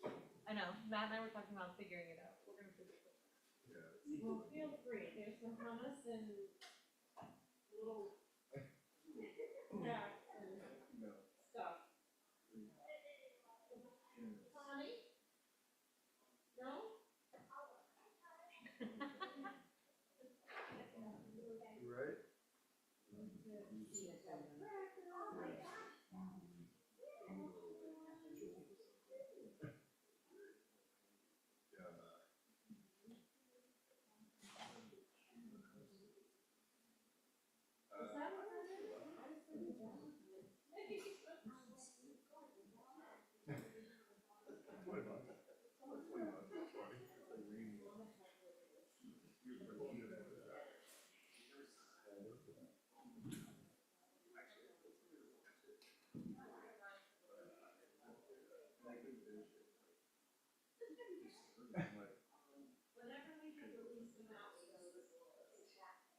The least amount of commissioners? Applications. Oh.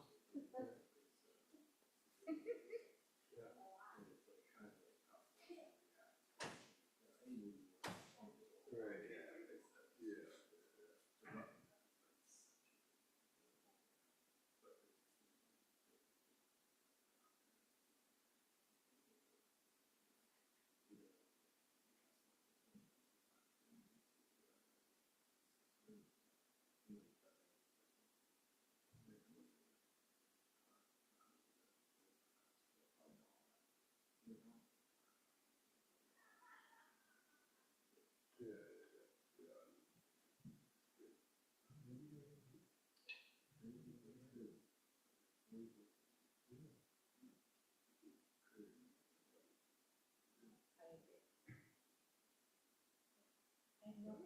I have no problem continuing. Yeah.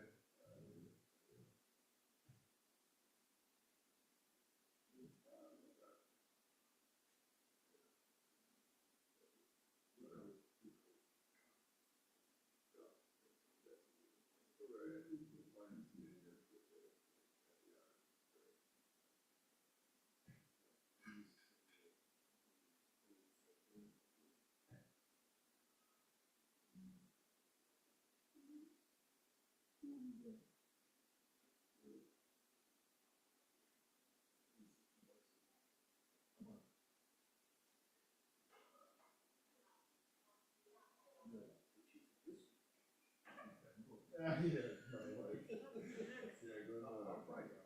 Please, I'm gonna. I'm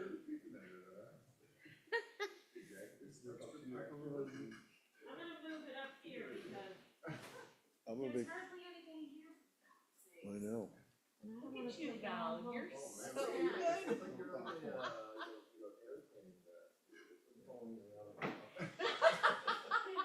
Here's plates and, good Lord. You're welcome. Thank you, Val. You're welcome. Feel free.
I know.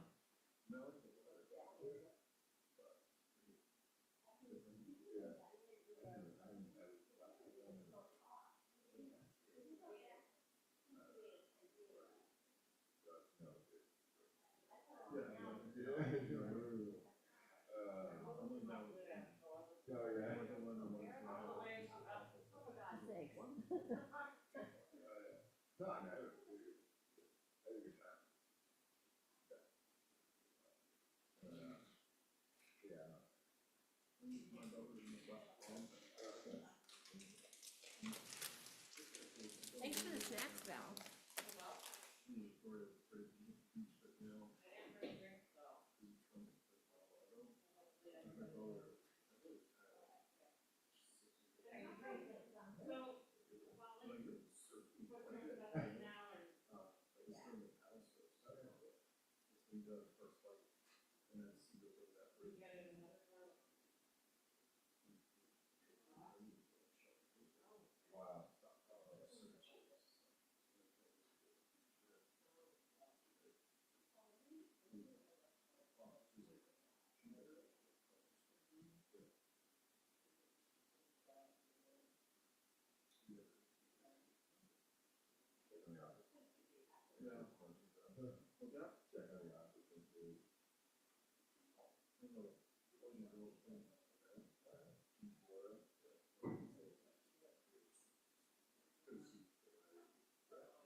Steve, did you see all of Val's good tray of snacks?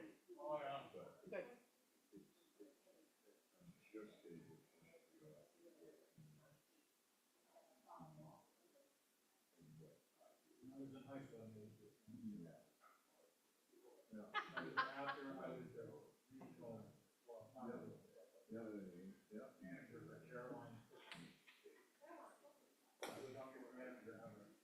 Of the Carolina what?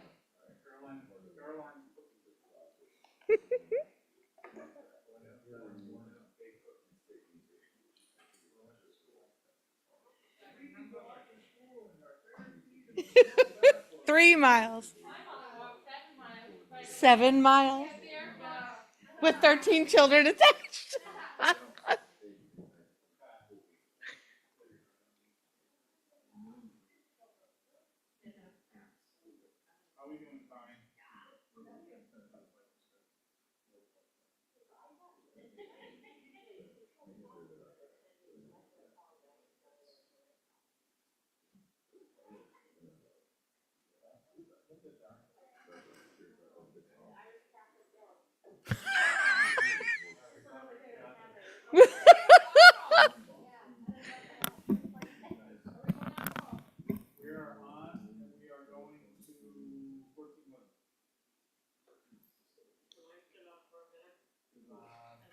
Alternate? So, let's see, Cory is representing working on your board with me, myself, Abby Angus, Connie, Joe, and you can begin.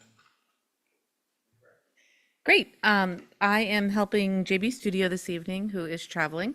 From what I can read, we have just greater than a 300 square foot second floor addition with first floor components and addition. We're surrounded by 1.5 story, 2-story dwellings throughout the neighborhood. We're working with the existing footprint and look forward to your comments. Yep. Hey, Steven, your mic's off.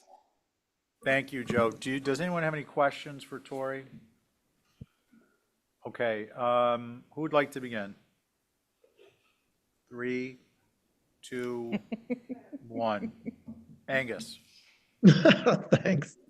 I actually think that the proportions get better with this, with the windows anyway, getting more vertical.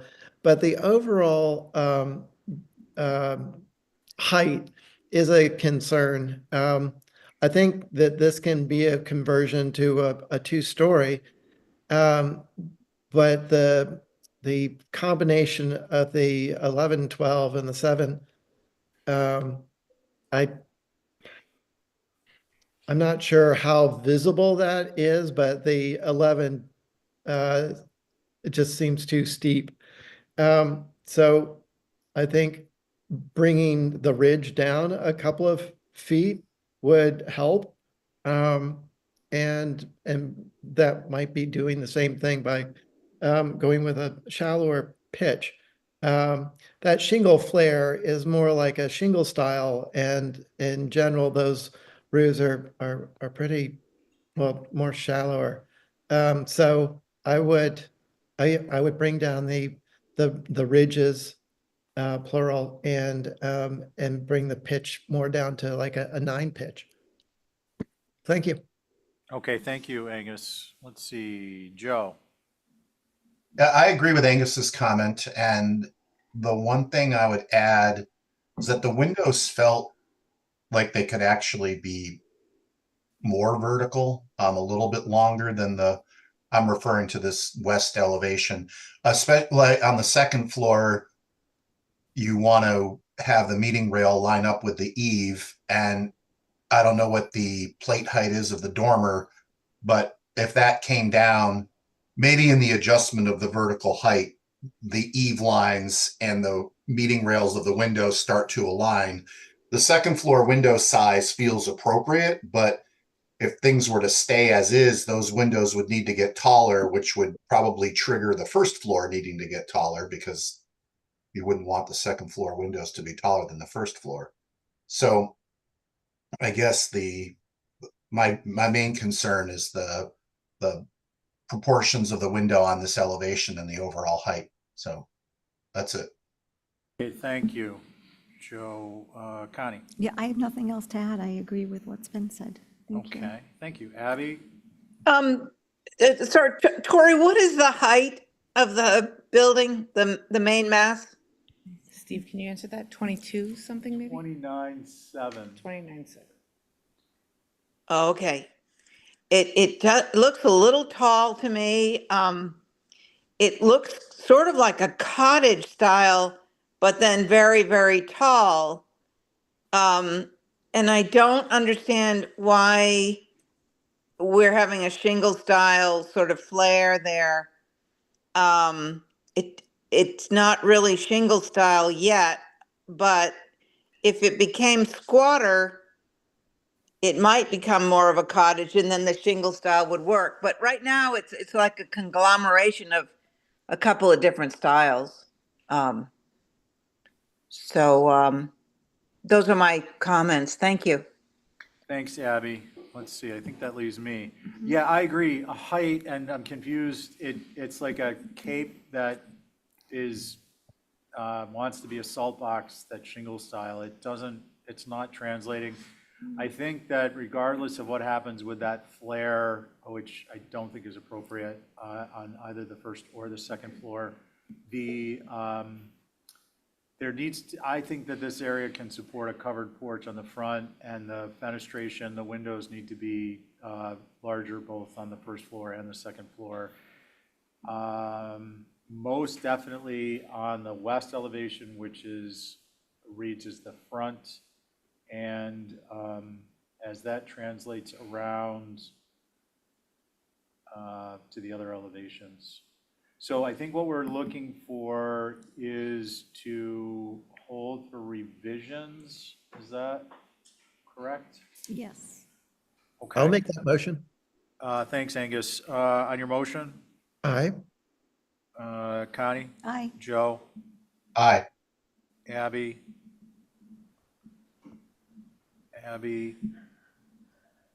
aye, I'm an aye, Abby. Well, okay, well, Abby's there, we just can't hear her. Great, thank you. Thanks. Let's move on to same board to 6 Sleepy Hollow Road, move on addition. Aye. Aye. Thank you. Appreciate your stick-to-itness. Okay, ready for me? Yes, please. Great. Just less than a 700 square foot addition. This is a house that's being moved from around the corner, a very cute gambrel style garage. We are adding the addition once it's on to Sleepy Hollow. We have a new porch at the street with shingled posts, as you can see. It's a single family dwelling, longtime year-round family that has bought this lot and is moving this house. We'll be surrounded by 2-story dwellings throughout the street with a few 1.5 stories thrown in as well. And with that, look forward to your comments. Thank you. Does anyone have any questions? Oh, could you tell me the board, Steve? Yeah, same board. Okay, great. Okay, no questions. Angus, do you want to just comment? Why don't your concerns and then go from there, since you were the one who reviewed it first?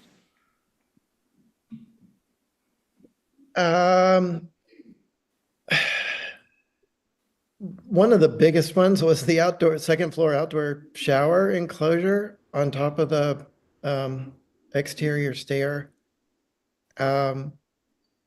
Just that narrow sort of balcony. It reads more as like a fire escape than really a deck.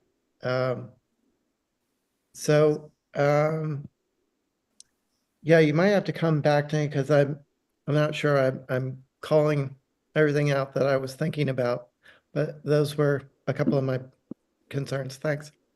Okay, thanks. Connie, you want to go? Sure.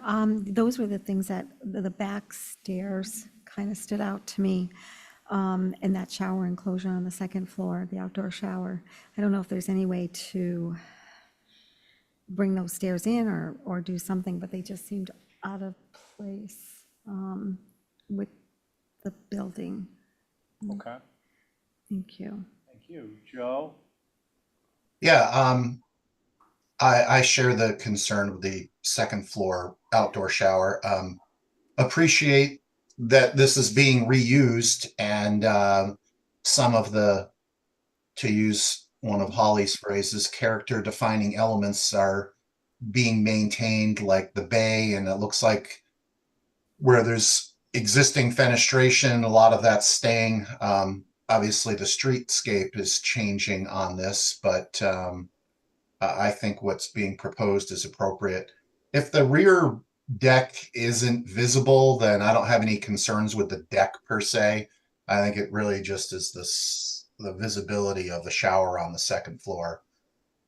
If that were removed and at a later date proven that it wasn't visible, then we could revisit it.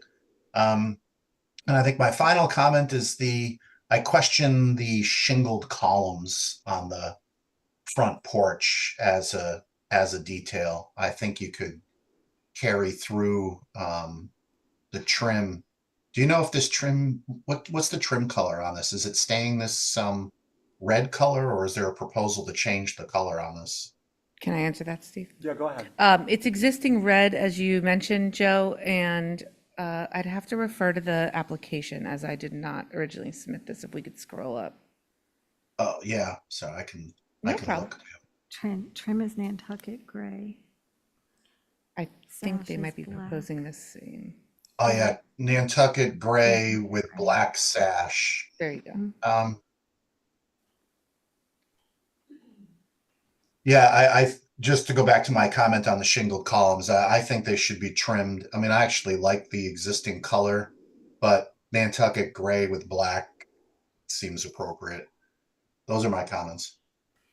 Thanks, Joe. Let's see, Connie, we did. Abby? Yeah, I ditto the shower on the second floor deck is odd, and it takes away from this nice design. Somebody's done a really good job, making this little house a bigger house. And I agree with Joe about the shingled columns. They should just be simple and wood columns. Good job. Thanks, Abby. So I agree, posts versus shingled columns, and the second floor shower's got to take a hike, and when it comes back, it should have vertical boards versus horizontal, unless it's truly not visible. Could Joe- I comment Yeah, go when ahead. you're ready? We're more than happy to move the outdoor shower to the first floor. Would that dictate a approval through staff? I think we'll that will not itself dictate an approval, but I think we're there, and I would ask Joe. Joe, are you comfortable doing an Exhibit A with the post change and the shower move to the first floor deck with vertical boards? Yeah, that would be fine. Okay, so on Joe's motion for an Exhibit A, Joe, Aye. Connie, Aye. Angus, Aye. Abby, I and I'm an aye. Okay, Great, thank you so much. thanks, Tori. That's gonna move us to Val. back into where we were. So we're on number 12, 7 Academy Lane, window replacement. Val? Very easy. This is easy. Val who's the Oliver. representative on this? Me, There's Val. this person named Val Oliver. Could I just butt in? I haven't even said anything yet. Yeah, we'll Oh. indulge you for this one time. Sorry, I can't see what's going on, but I just want to say I live below this house, and you cannot see this house from anywhere unless you're one of those cameras that buzzes around. A drone? Drones. A drone. Okay, Well, I'm thanks for that. now that I'm up on the lingo. Val. So it's representing the Hanson family at 7 Academy Lane. The house is circa 1800, the Captain Reuben Bunker House. I read Holly's comments that were sent to us, and her concern was the visibility of this. And as Abby just stated, there is no visibility. I would say if we could go to the cover page, which has the locus map right there. Academy Lane is south, and you see this lot has a little dog leg. That's the driveway. That's about 70 feet in, and then you turn to the left, which would be west, to come to the house. It's a very simple ask. We have a window in the kitchen that goes way down behind the counter, and they'd like to have it at counter height. What we're proposing is to keep the head casing and the side casings, reuse those, and turn it into an 8/8 to make it shorter, so keeping the width, but bringing the sill height up. And they are committed to keeping the window for any future use that they may need in the house. So they want to do that. And I know one of Holly's concerns was maybe to make it a 6/6 because there are no other 8/8s, but I think the proportions of a 6/6 pane would be too different. And based on visibility, which you can't see, that's my 2 cents. Thank you. Okay, thank you. Let's see, do we have any questions for Val? Well, Diane might have. Hold on a minute there, Ms. Oliver. Do we have any questions for Val? Okay. Any abutters?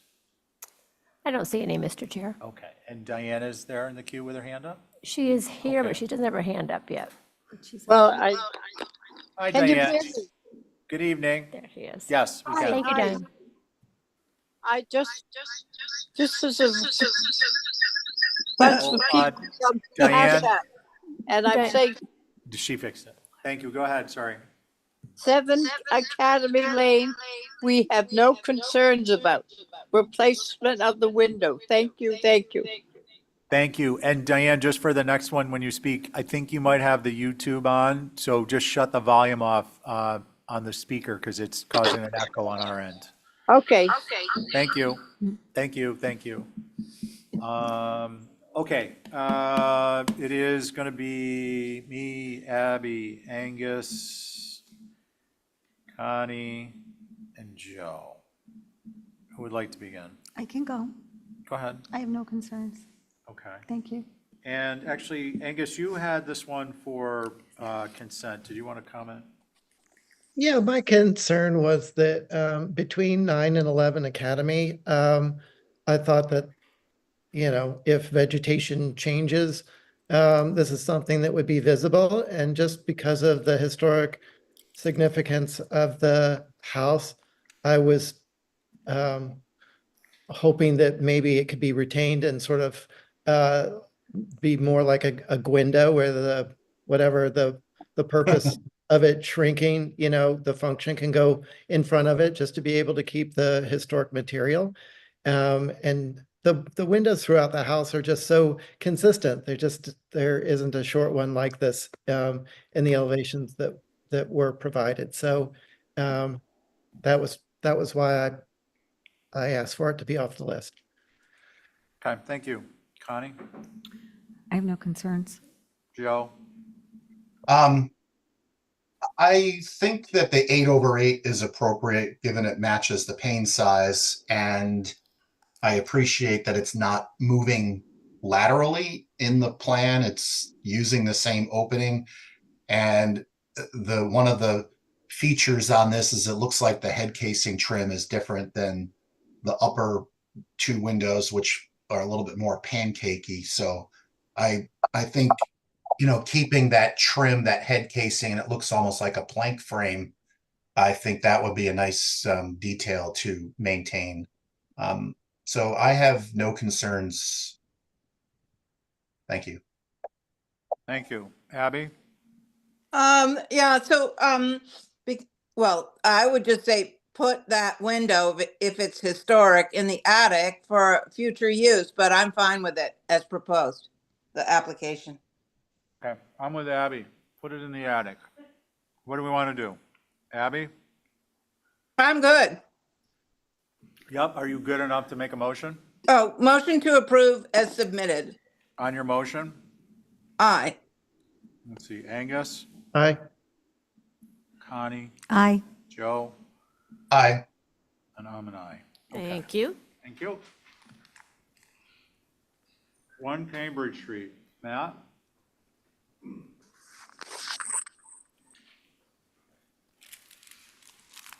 Your board will be me, Abby, Angus, Miss Oliver,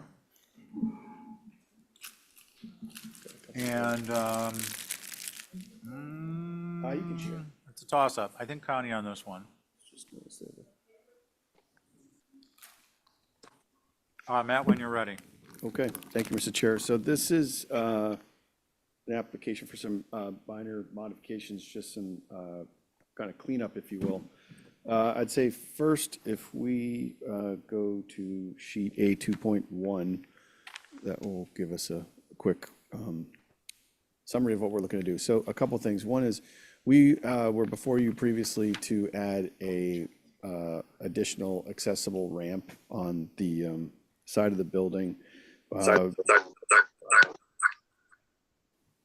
you see who that is? And so it turns out we actually found a way to make the building accessible without the need for that, so we're requesting to omit that. The other issue is we did have a cut-in deck, which you can see on the west elevation. We basically had a small space for mechanicals, and it was a deck of sorts. It really wasn't accessible at the second floor elevation, but we've elected to just omit that. So again, there was a roof line that was probably about 3 or 4 feet between the brick section and the rebuilt section, if you will, and we've omitted that.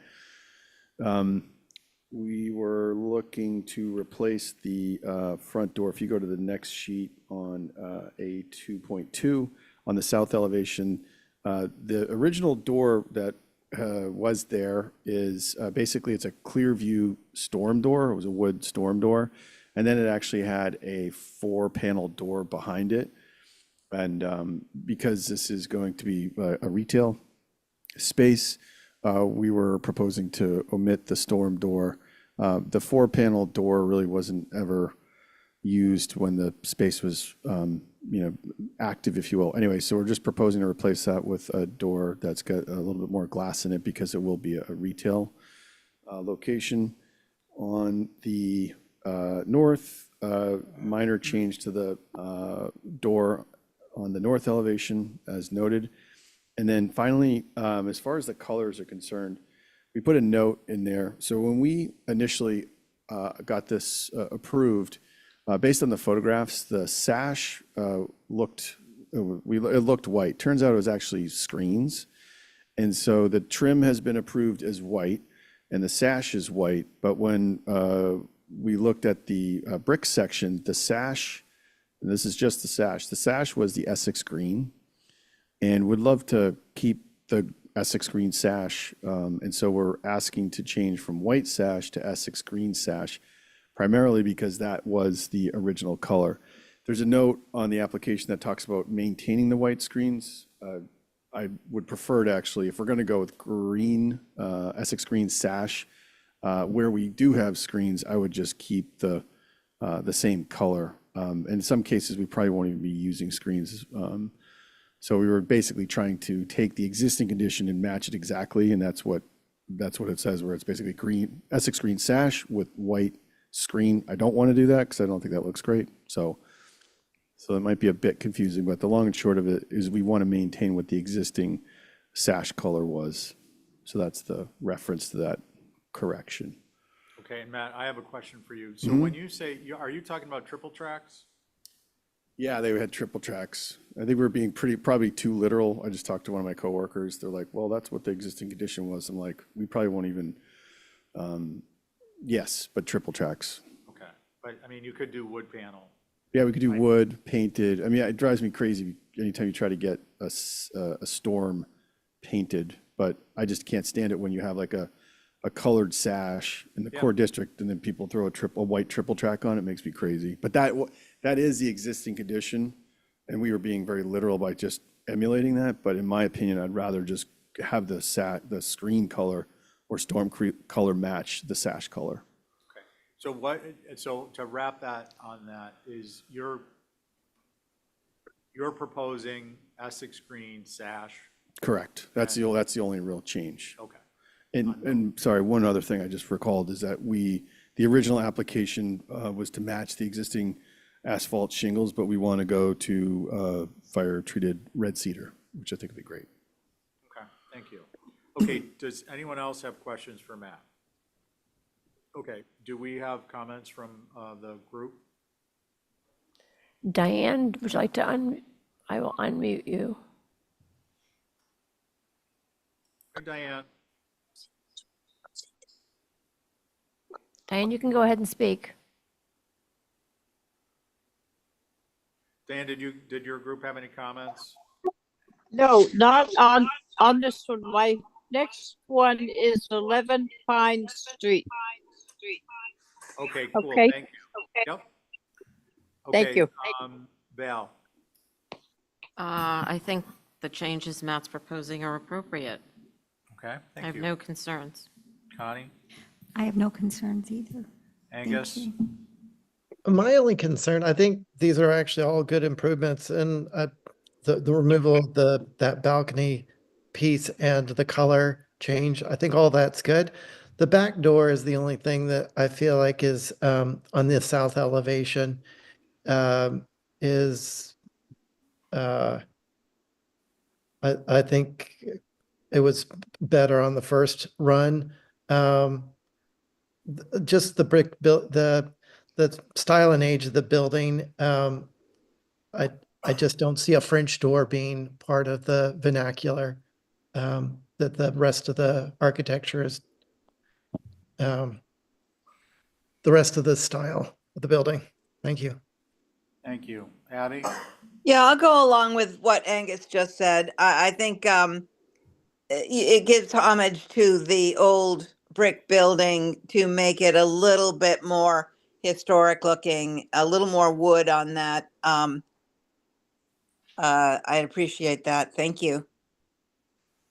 Thanks. Matt, I'm just on that, yeah, I agree with just that east elevation, I think needs to be a panelized, like the south. Could I offer just some context? Yeah?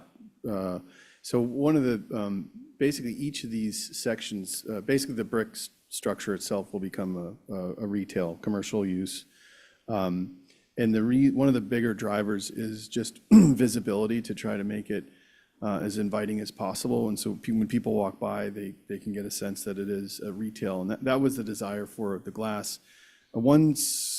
Our initial thought and solution was to potentially propose a storm door that would allow us to do this, so that the solid wood door, when the store was closed, it could just be closed and it's solid wood. But that's where it came from. And the reason it became an issue is because if we have two doors that have different swings, they flow in the wrong direction in terms of egress.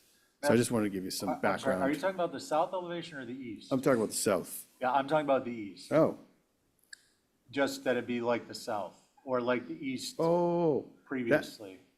apologies, my mistake. That actually is, if you look at the existing, yeah, we could change that. That's fine. Yep, happy to do that. Happy to do Yeah, that. it's much more in keeping. Yeah. That was Happy to do that. appropriate. Okay, do we have a motion to approve as submitted, subject to the east elevation French door being not being changed?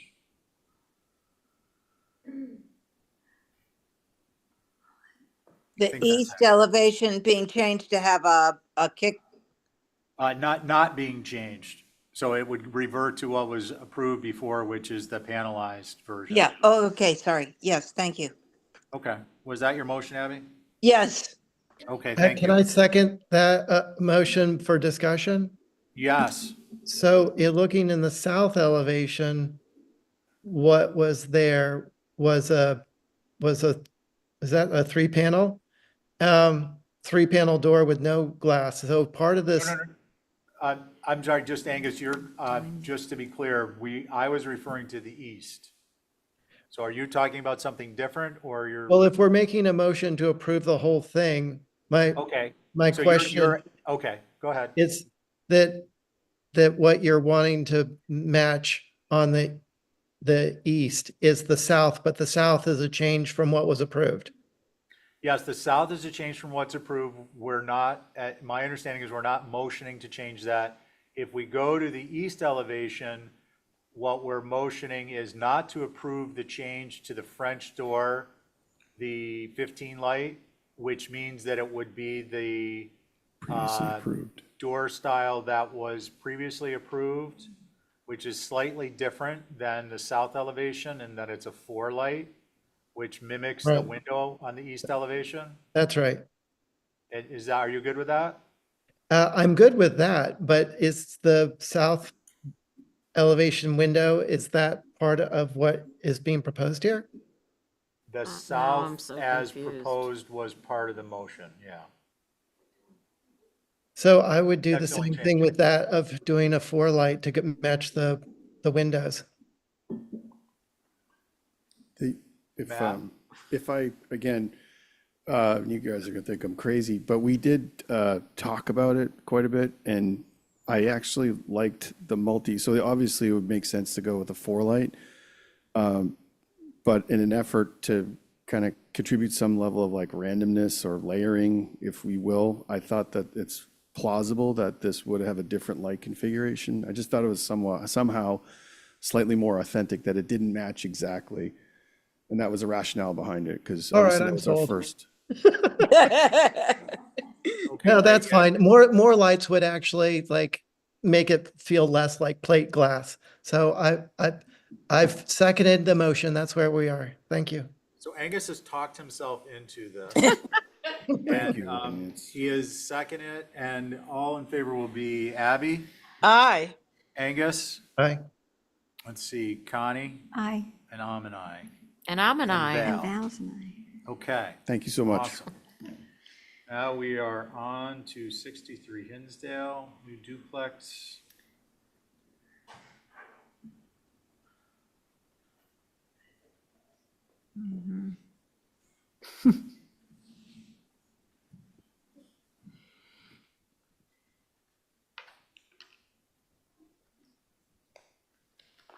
Good evening. Good evening. When you're ready, Tori.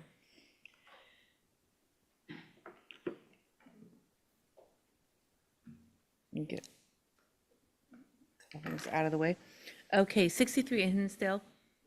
We are proposing a new duplex. Since submission, we have revised. So in anticipation of submitting new plans for old business, I would like to open the application and possibly get some preliminary comments. We could talk through the proposed changes that we've already made. I'll leave that to you guys. This is a street that has similar heights throughout the neighborhood. Everything surrounding us, we've got numerous photos that will be part of the old business revised application that show that we're within anywhere from 6 inches to 1.5 feet of every single height around us. This is on a small dirt road in the back of a Pinecrest lot. Oh, there's some photos here you can see. Those are all 30 feet plus. This is from Pinecrest. The proposed duplex will be to the left of that existing dwelling and fronts on Hinsdale. Hinsdale is loaded with 2-story duplexes and otherwise.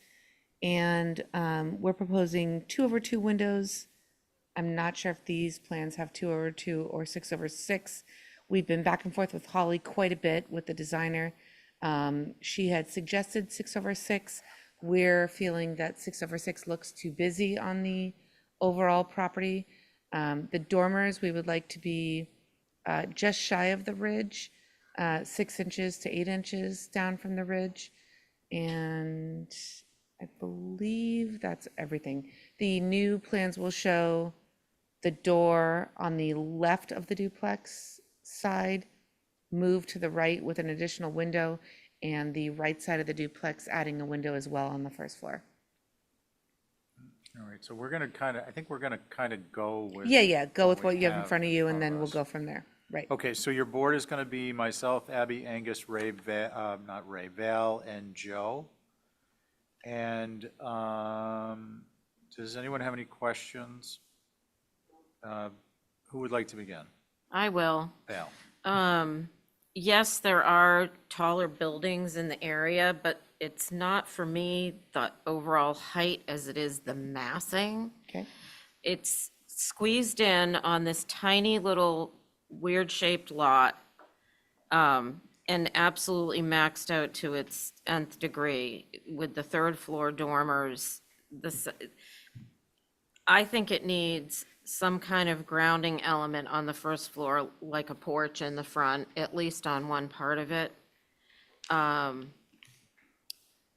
To eliminate some of the third floor program. I mean, maybe you can have dormers on the rear or on one piece on each side, but it's just too much. And I think I would suggest to my fellow board members, yes, it is down a dirt road, but go and see what's in the neighborhood. It's houses with garages attached, and there's nothing quite like it. So I think it does need to be scaled down some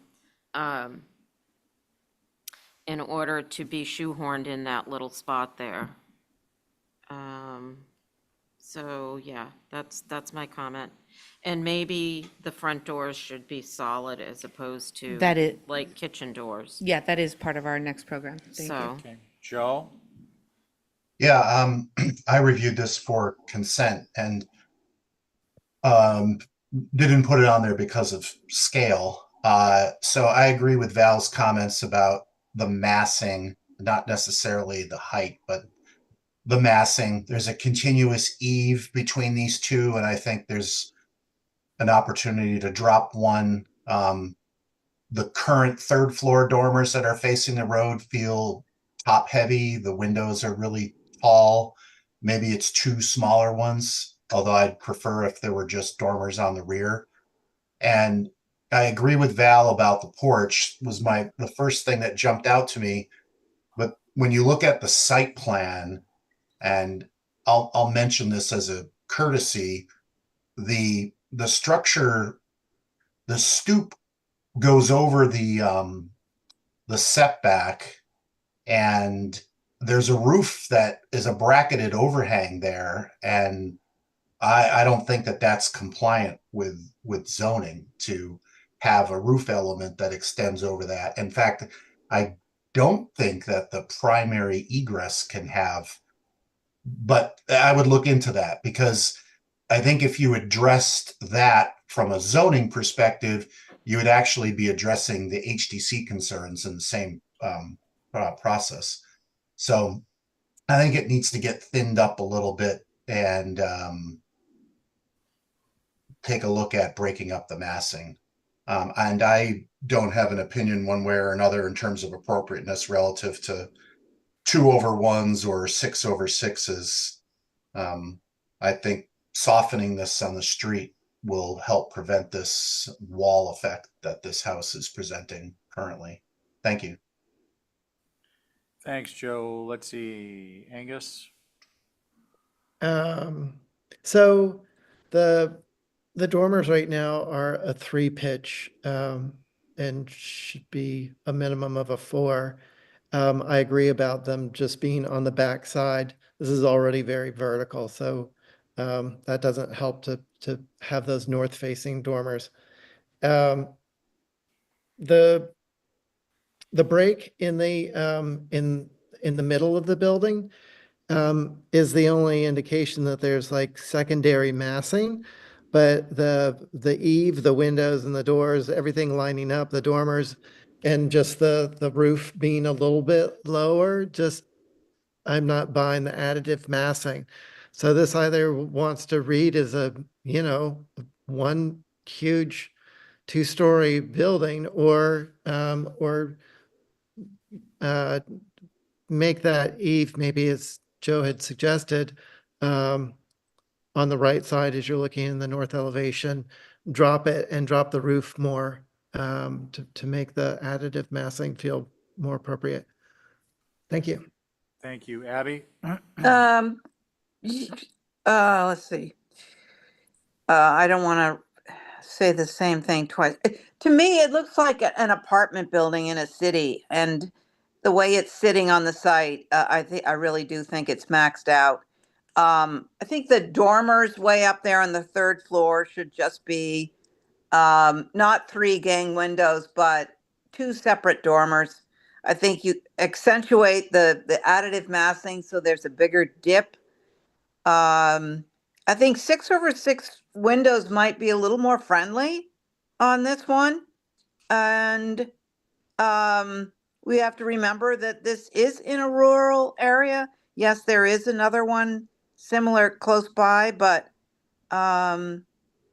it is lots of pine trees and it looks a little too citified. So maybe a front porch could give that a little more, again, a more friendlier facade. Thank you. Thanks, Abby. Let's see, I think that leaves me. I'm looking at this as needs a thoughtful redesign. It is too much in too little space.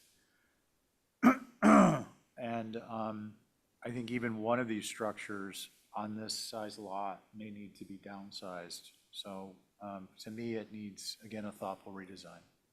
Sure. I have just a couple answers or comments when you're ready. Quickly up. Okay, heard on all accounts as far as bringing the eave light down, maybe more of a reduction in the ridge, or the ridge reduction is okay as long as the eave line and it just gives some separation to the overall.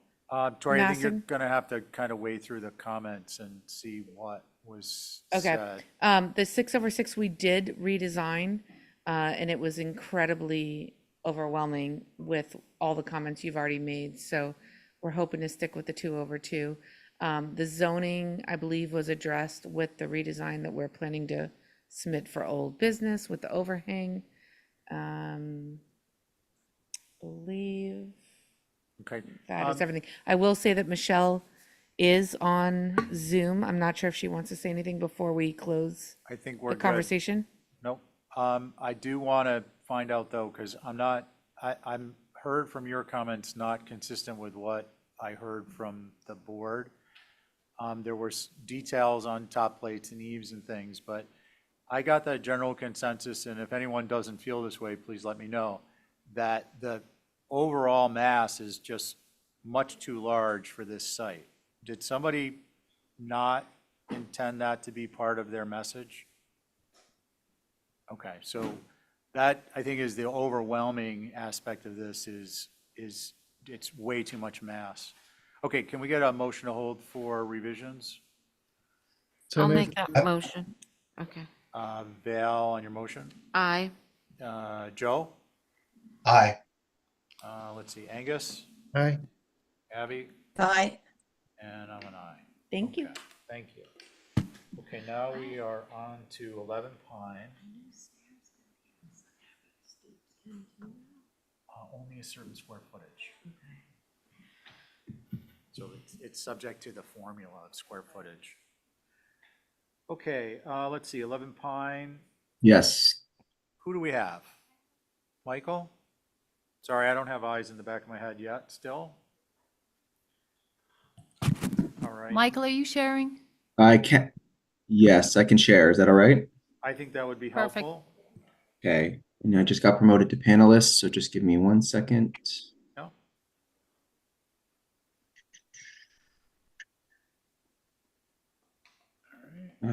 Okay. Can you see my screen? Yes. All right. That's perfect. I will introduce this project because the next, I think, 4 applications apply here.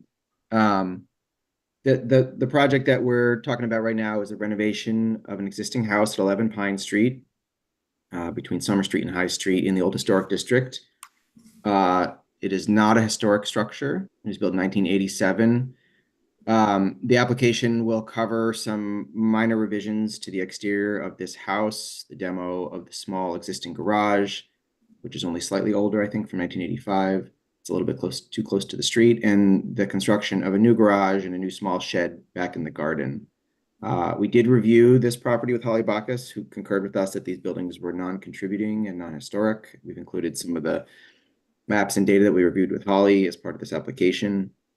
Our primary focus is on an interior renovation of this house, but understanding that it's in the OHD, we're making some modifications to the outside to primarily improve some of the sort of unusual quirks and some things that probably wouldn't have been approved by the HDC these days that you'll see in just a second. So the sort of scope of work for the main house that we're going to look at here is to clean up some of the fenestration inconsistencies, to shift the front door out of sort of an odd location into the main mass, the removal of some skylights, a like-in-kind replacement of all windows and doors with TDLs, which we've included a window survey that we'll look at in a second, replacement of an asphalt roof with a cedar roof, and the change of sash and trim color from white to cobblestone. So I'll just take you through the application really quick. First, on our cover sheet here is a photo of the house and the existing garage, which is jammed way up close to the street. You can see that existing front door that falls kind of awkwardly between the two masses right now.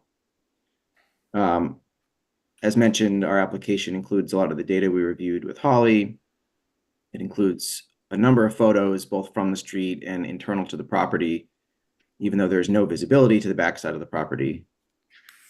We've included photos of the adjacent homes, sort of covering some of the colors that are varied on both the left and right side of the house, since we're changing the color from white to a cobblestone more in line with 9 pine adjacent to it. We've provided kind of a street rendering of the house, both as existing with the white and the front door off center, and our sort of new version for the board's review of the house, all in consistent colors, cobblestone trim and sash, and of course the front door adjusted. This page is just meant to give the board a quick overview of the changes. So on the left, you can see the sort of existing hodgepodge of windows on the front. On Pine, that front entry door that falls, yes, in the middle of this lower mass, but not within the main mass of this structure, which again is not historic. So this was all built at the same time in sort of this odd fashion. So we've shifted that entry door and reconfigured some of the windows to be more consistent sizes and position on the front. Just to take you through the existing site plan, here's the house. It sits sort of at an angle to Pine. The garage sits at an angle to the house, and it sits only about 7 feet back. The goal here is, again, to clean up the house, to shift the garage just slightly back so we get a full parking spot in the front and position a small shed in the back of the property. The ultimate site plan, the house, the shed, the garage. Here's our window survey, sort of documenting all the existing sizes, many of which are being replaced like in kind, some of which are being updated. Existing plans, existing photos of the house. And then we take you through the elevations. So zooming in just on the front elevation, you can see on the front facade, we are taking that front entry door and these 4 sort of oddly sized windows, shifting the front entry door into the main mass and making more consistent sizes in the 6/6s in the front, kind of to balance this main mass. And in the secondary structure, replacing those 2 double hungs with 3. On the side elevation facing the neighbor, I believe to 9 Pine, there's this sort of smattering of small casement windows. We are adding windows on that side of the property, again, where there's very, very low visibility. On the rear internal facades of the house, we are increasing some glazing sizes, but again, there is no visibility to this backside. So we've replaced on the west elevation, these 3 mold casement units on this lower secondary mass and a French door with a sliding unit. And on that very internal corner of the north elevation where there's currently these 8 different windows and a mold door and a mold unit, we're doing this mold French door unit on the inside and have brought some photos to prove that you really, really can't see this inside corner from anywhere. Again, just sort of plans walking through the same thing. I think before the board makes comments on this, we added some additional photos to our application, which we sent to Holly ahead of this meeting. Really, we went to the property, I don't know if anybody did a viewing or anything, and tried to sort of get views looking down Pine and tried to find some sliver views through from Summer Street, really to show the board that you kind of can't see anything other than the top of the roof line of this property. So that's the application for the main house. I think I'll turn it over to you and we'll go to the other structures when we get there. Thanks, Michael. You've covered it all. Let's see, any questions, Mike? No. Diane?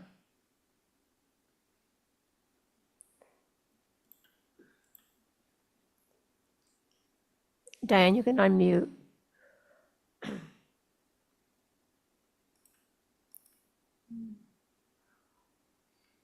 It keeps muting me. We can hear you now, Diane. Oh, okay. The main house, south elevation, change walled windows closer to Pine Street to separate windows. Kick panel on French doors and north elevation, stacked French doors are not appropriate. And I have 3 other things, but they're on the garage. So do you want me to tell you now or wait for the garage? If you don't mind waiting, that'd be good. Okay, I'll do that. Anyway, that's for the main house. Okay, thank you, Diane. Okay, so we're gonna go with me, Abby, Angus, Val, and Connie's turn, so she's gonna sit on all 4 of these. And, let's see, Angus? Sure. So, I really have been waiting since the 80s for this door to move over. Happy to help. Happy to help. I never understood how that ever happened. As much as I want the door to move, I don't think that the side lights are appropriate with the gable forward design. So I would simplify that by eliminating those, maybe have a transom instead. And the windows on that east elevation as well, I think feel crowded. That might work better if there's another 8 inches or so of shingle area between the windows. They, the parts that are really concerning is that double French door. I just, I honestly don't think that that is going to be visible from Summers Street, but for new construction in the OHD, this just doesn't seem appropriate. That's all. Thank you. Okay, thanks, Angus. Let's see, Abby? Okay, the front door, I don't mind it getting pumped up to being more classic looking, but I think the entablature, the header trim should be a little bit bigger, so it's proportionally correct. Other than that, I'm fine with the front door, and thank God it's not where it was. So I don't quite understand. This is what I think's happening on the north. There's a floor in between those 2 French doors. And if that's true, that second floor French door is very scary to me without a balcony. So I would probably, if you're looking for the big picture window effect, I would, if it's not a floor, well, it's got to be a floor. What am I talking about? I would just do 2 large picture windows, and because you can't see it from Pine Street, I think you could get away with it. And I think it's a huge uplift to this little house. So thank you for your efforts. You're welcome. Thank you, Abby. Let's see, Val? Yeah, it has always driven me crazy going by this and seeing that building bisect that door. I think all the changes are pretty much, the majority are appropriate.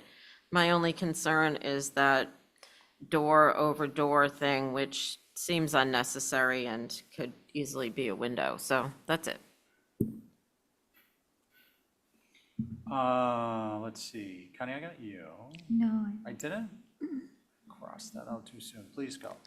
So south elevation, my concern is with the mold windows, and the north elevation is that double stacked French door like has been previously stated. Thank you. Okay, so I agree with Abby on the frontis, beef that up, and I agree with her on the double stacked French doors. Picture window, I think it would be 1, 2, 3, 4, 5, 6, 7, 35 light. It's not going to be visible if that's the case. And I'm racking my brain over between, somewhere in the Hussey, India, Gay Street, there is that picture window. Oh, It's one Hussey. light- Yeah, one light less tall, and it's on the front of the house in downtown Nantucket, so. I Yeah, think on the back Penn of the house- School. Yeah, that's it. I think it'd be appropriate. So it sounds like we're gonna wanna hold this for some minor revisions, correct? So moved. Yes. Thanks, Abby, on your motion. Aye. Angus, Aye. Val, Aye. Connie, Aye. and I'm an aye. Okay, Okay. We are happy to make some minor revisions to this application. We'll see you shortly. thank you for accommodating us, Michael. Yep. So I believe the next one on the list is the demo of the garage. Yep.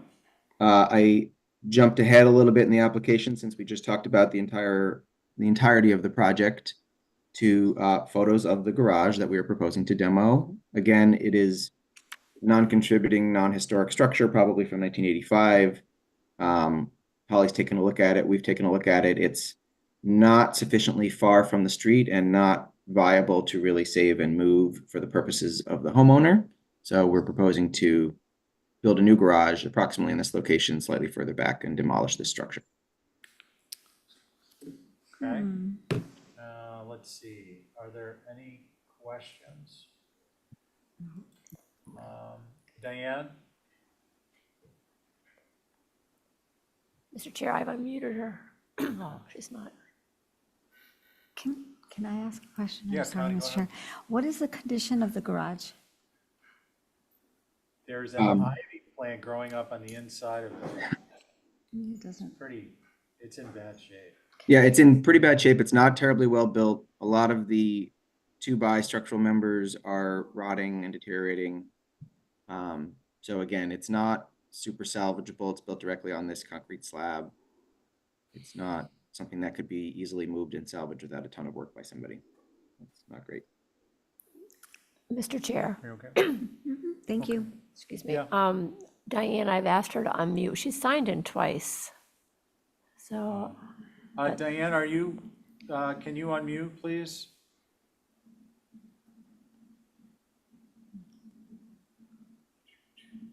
Kathy identified that you're actually signed in twice. I don't know if that's creating problems. It may be that you're on a tablet and a phone.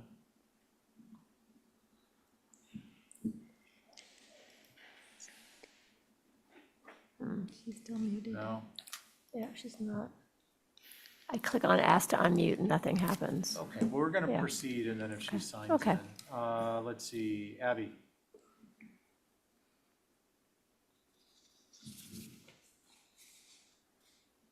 Abby?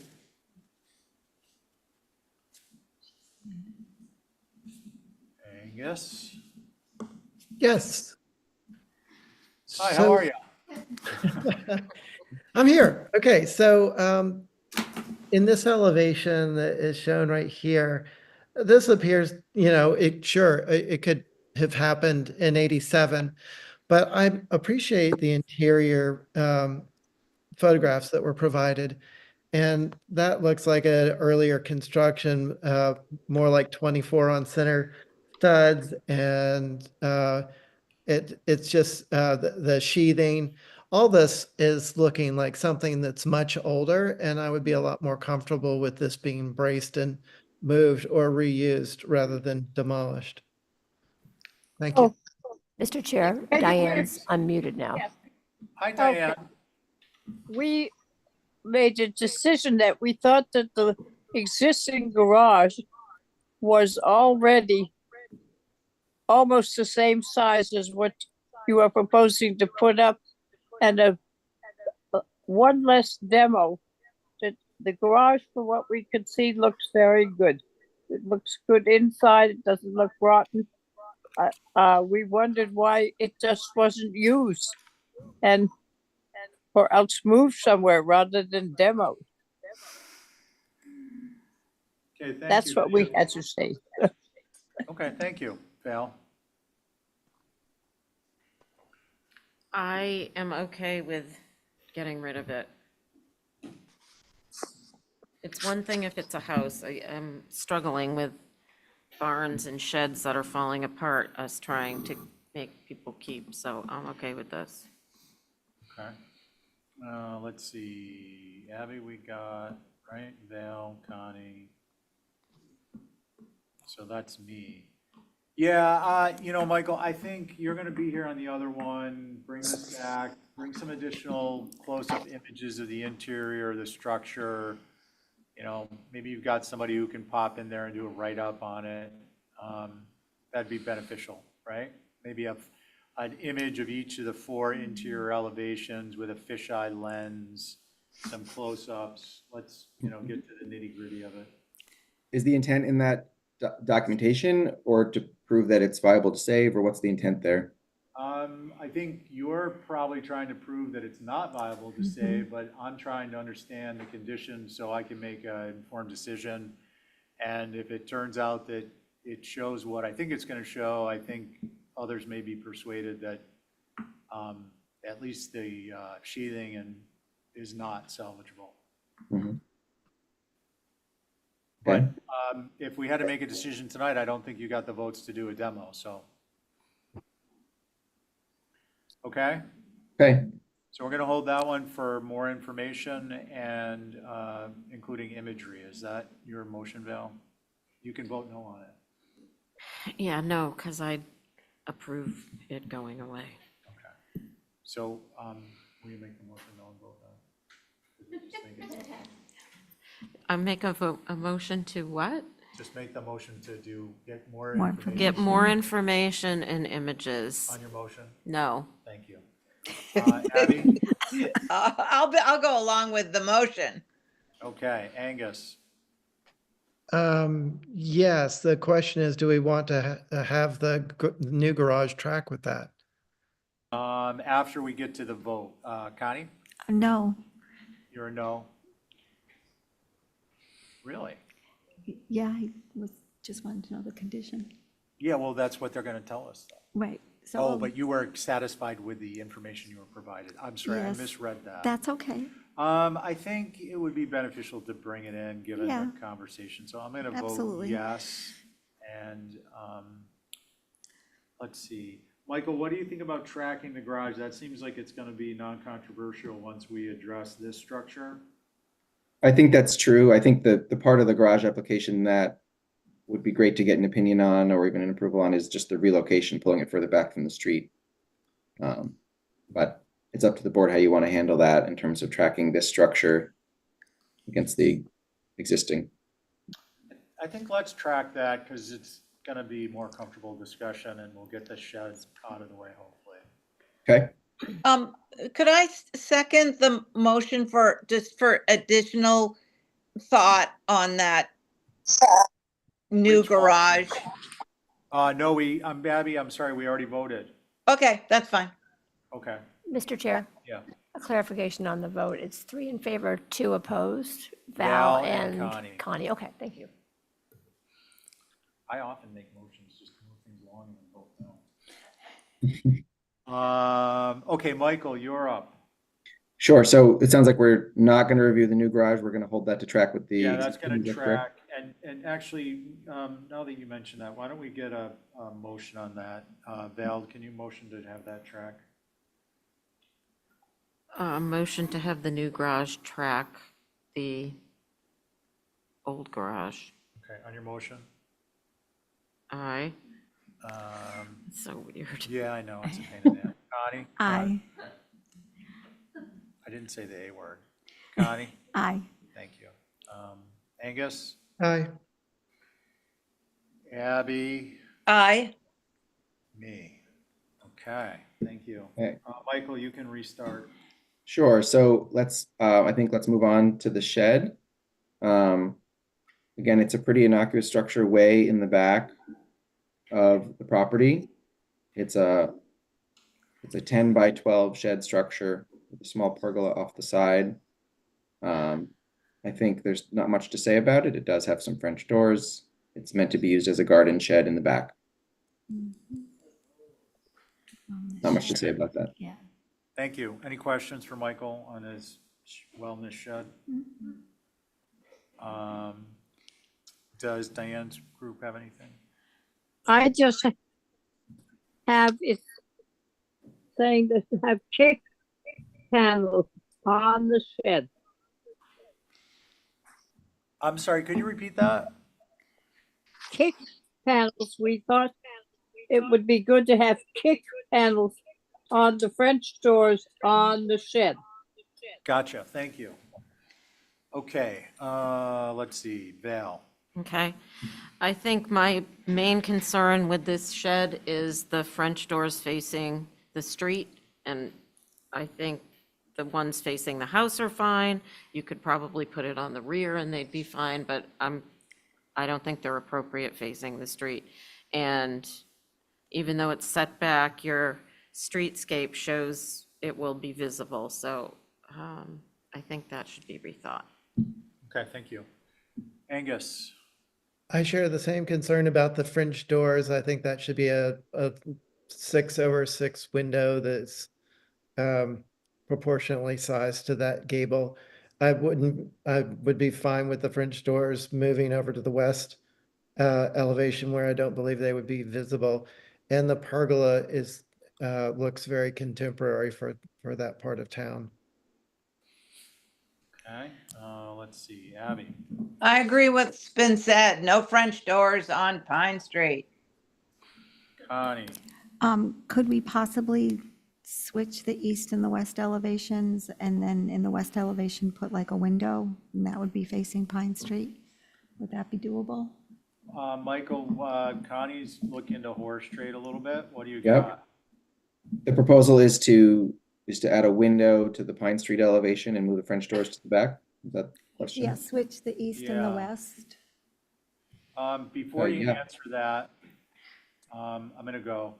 So I agree, I don't wanna see the French doors from Pine Street. However, I'm not adverse, given the distance this is from the street, of having like a living fence somewhere between, the backside of the small secondary mass of the main house. Mhm. So towards the back, between the garage, status of which is to be determined, and the existing structure that's going to be renovated, some type of lattice 4-inch on center with climbing hydrangea or something, so that, there's a living fence that even in the winter is going to maintain screening integrity. And then the French doors are within the visual bounds of what would be the backyard. I'm just looking at that as a practical solution, putting those on the west. I'm a little concerned it faces the neighbors, and it's going to be, I presume there's landscaping there, so that might be a Yeah, little.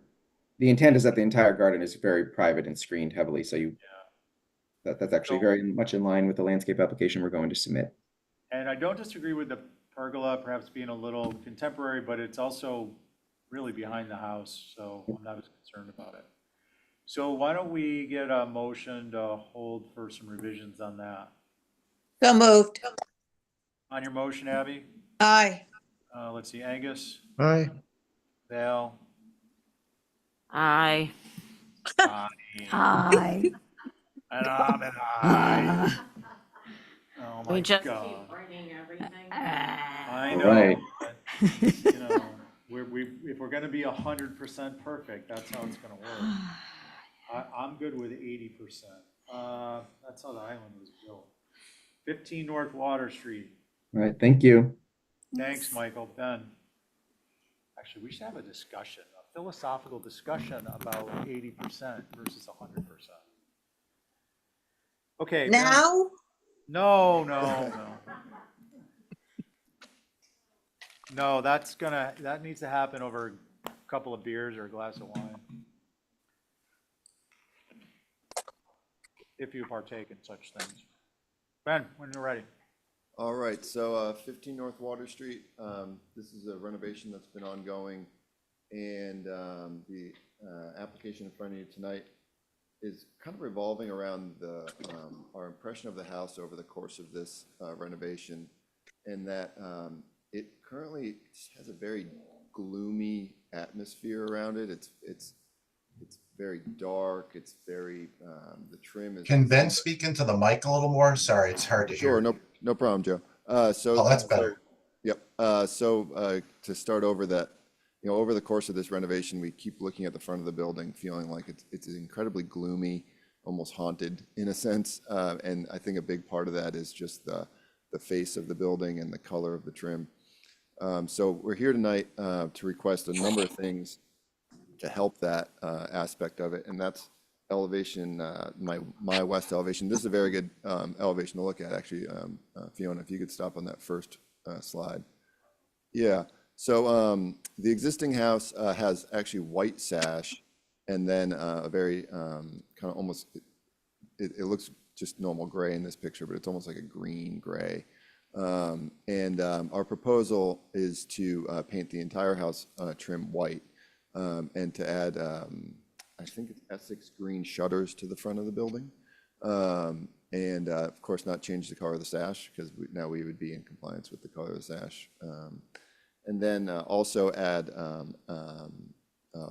fire-treated cedar shingles to the roof for roof material. And I'm just going through my notes here to not miss anything. It's all in the application though, right, Ben? It is, and then I'm the only. getting the signal from Val to move this along. Sure, and then the only last thing that's not represented on our west elevation is just a small skylight on the very back of the building facing north, which faces the White Elephant, or whatever that hotel's called there. So really not something anybody's ever gonna see, but that is the only thing that would be in addition to what we're kind of proposing that's well encapsulated on our west elevation. So with that, I'll leave it over to you. Okay, thanks, Ben. Does anyone have any questions for Ben? Yes. Val? The application says hussy green, For the and that was a shutters. Holly concern that it's not an acceptable color, so, For the shutters. yeah. Oh, okay. Yeah, I mean, a dark green would be the intent, what, if that's Essex. You know, hussy's almost like it's the invisible green for Nantucket. It's almost black. No, Essex is. That's- No, hussy is. No, Yep. Essex is. We Nope, want I the looked really at it dark one, yesterday. or the almost black one, yeah. They changed the name? Yeah, because the hussy that we have in the records is really, really dark. That's the It intent. used to be Essex. Right. Yeah, they changed the name. Gulf of America. No, okay. Holly, well, I just want to get clarification though. Holly was concerned with respect to the darker green? The hussy green not being an approvable color. Yes, but if we say the sky is blue and we don't have a common definition of blue, we're still not talking in the same language. Is she talking about it being too dark, did she say? She doesn't say, she just says it's not on the approvable list, and she would question that. Okay. Okay, that's good enough. Any other questions, Val? No, will the skylight be trimmed in wood? Skylight. Well, That was gonna be the first thing I asked. typically we don't do that, but we can put that little box over it. That's what we like in town. Sure, Yeah, mahogany, weather, yeah. natural weather. that's fine. Mr. Chair? Yeah. If you just want to take a peek behind you. Could people speak into the microphone, please?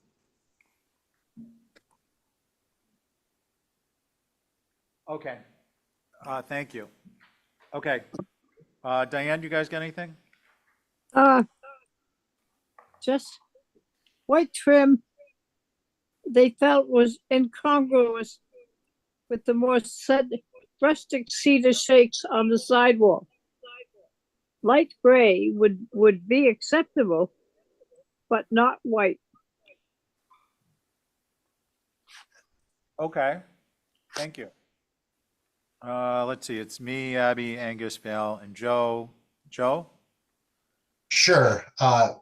Yeah, I reviewed this for consent, I believe. Can you scroll down to the rear photograph? I think it's 2 photographs down.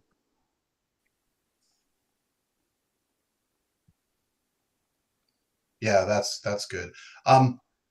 So Ben, you described this as a little what haunted looking. That's one of the things I like about this building. And when I look at this elevation, I'm afraid that what's going to come next is a request to make the fence all white. And if you look at it from this elevation, given this is a corner lot, the trim color has a huge impact on how this building is perceived. And it probably, from this particular view, doesn't help that the veranda house is across the street with 3 stories of white painted decks. So and then the front elevation, I think it's just adding a lot of formality that does seem to be incongruent with the shakes. And the shakes, I think, are a charming part of the design or part of the building. Appreciate the wood roof, and presumably the skylight would also be wrapped in wood.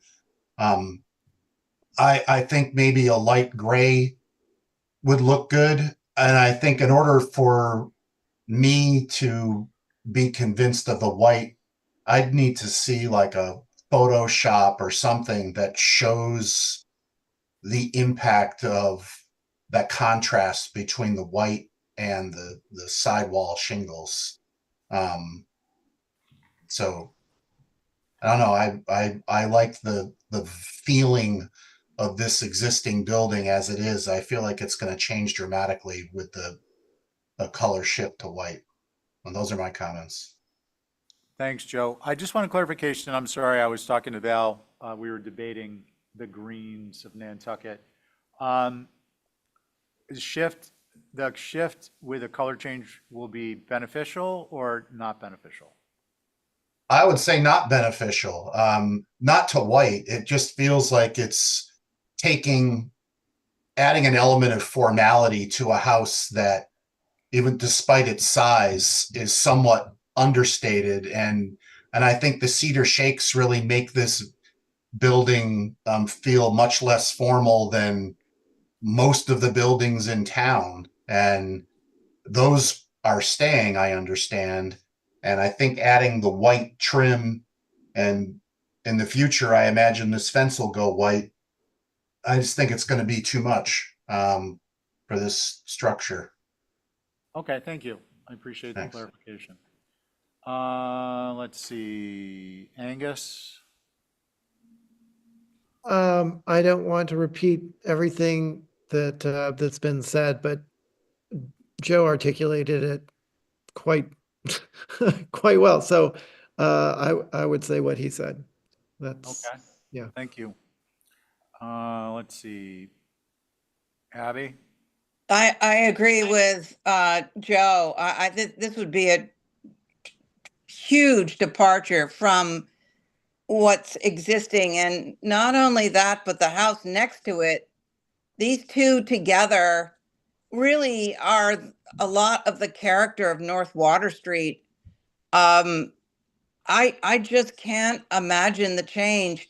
I understand that they might want like a uplift, but you know, this is the responsibility of buying a house on Nantucket, is you're also buying the history. So Okay, thank you. Val, did I get you? I agree with the white trim being probably too much of a departure. Whatever the green is meant as shutters, I think are nice on the front. And a wood roof is awesome. And trimming the skylight and wood is good. Let's see, Ben, do you have any alternative colors, I mean, that you want to use instead of the white trim? I mean, you know, we also felt white trim might be a step too far. I mean, the sash are white, so we were just kind of like, all right, let's just So keep this whole going. time you've been holding out your alternative? Well, I didn't want to talk over anybody. We were happy to go with a gray color that's lighter than the existing gray. I don't know Clearly, I don't know my colors anymore because I don't know my greens. So, but we would be, if you were allowing to keep this application open, we could find the right gray and come back. Or you guys could tell me what gray you'd like. And we're happy with that too. I think we are gonna, this is what I'm gonna suggest, is we'll approve, conceptually, I don't think there's any concerns other than The white. in terms of a majority vote, other than the color.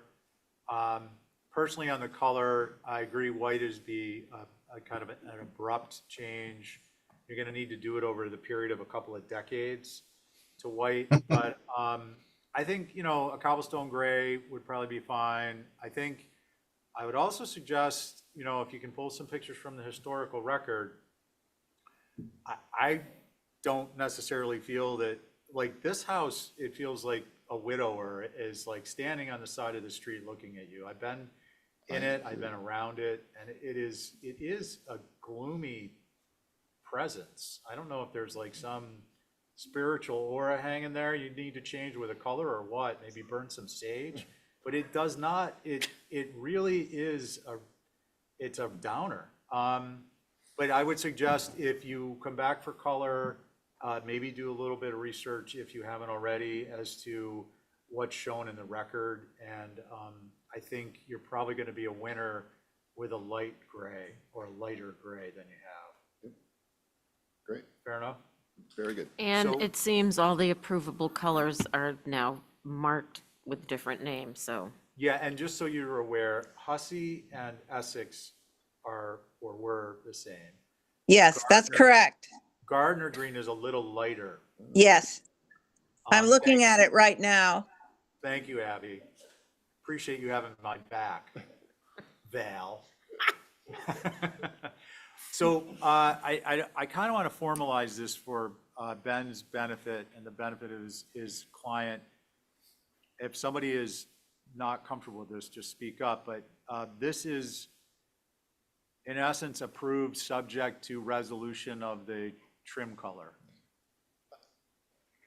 Okay, With that'd be a great. wood wrap, mahogany wood wrap on the skylight. Okay. Does anyone have a concern with that approach? The trim and the shutter color, which would go hand in hand. Yeah, exterior paint color. So other than the exterior paint color, this is approvable, approved, and it's approved pending resolution of the trim and exterior paint color. Through staff, is it? I or think- or you want me to, it can be old business. I don't know. I mean, everyone seems concerned enough that if you bring a good color, we're just gonna vote it through. Okay, that's fine. I think that's fair. Yeah. no. So is that your motion, Val? That's my motion, and bring me the color and I'll approve it. Okay. Thank you. On Val's motion, Aye. Val, let's see, Joe, Aye. Angus, Aye. I'm Abby, sorry, I'm a little unclear on the motion. Are we saying that he can pick the gray and the green shutter? No, we're saying that the application is approved subject to resolution of the trim of the exterior paint color. So it's coming back to us? Yeah, unless Val gets it and approves it on consent. No, I'm sorry, I was unclear on it. I'm an aye. Okay. Mr. Chair, I'm unclear. Is it hold for revisions or approved? Yes. Okay, thank you. Yes. Yeah, but we're just clarifying that everything else is settled, subject to adding a mahogany wrap on the skylight and the resolution of the paint colors. Okay, I thought that was one of my clearer motions with Val. I couldn't tell if it was old business or what you're going. Yeah, well, we're gonna need you to come back, and I was giving you a little wiggle room No, with no, I Val appreciate there. it. Okay, All right, thank you. I Guys- just have approved it, but yeah, I know, we haven't approved much tonight, it's kind of bothering me. Yeah, 100%, 5 Crow's Nest Way. Can we just approve 180% tonight? Hi, Elizabeth. Yes, good evening. This was already approved and we just basically rotated the pools, so you could maybe just vote to approve. We don't even need to look at it, she says. Yeah. And I had this on consent and I'm looking at it and I don't know why I didn't put it on consent. So motion to approve is submitted. Aye. Hold on a sec, does anyone have any concerns with this? No. Okay, Connie's motion, Motion to approve as submitted. Val, Aye. Connie, Aye. let's see, Angus, Aye. Abby, Aye.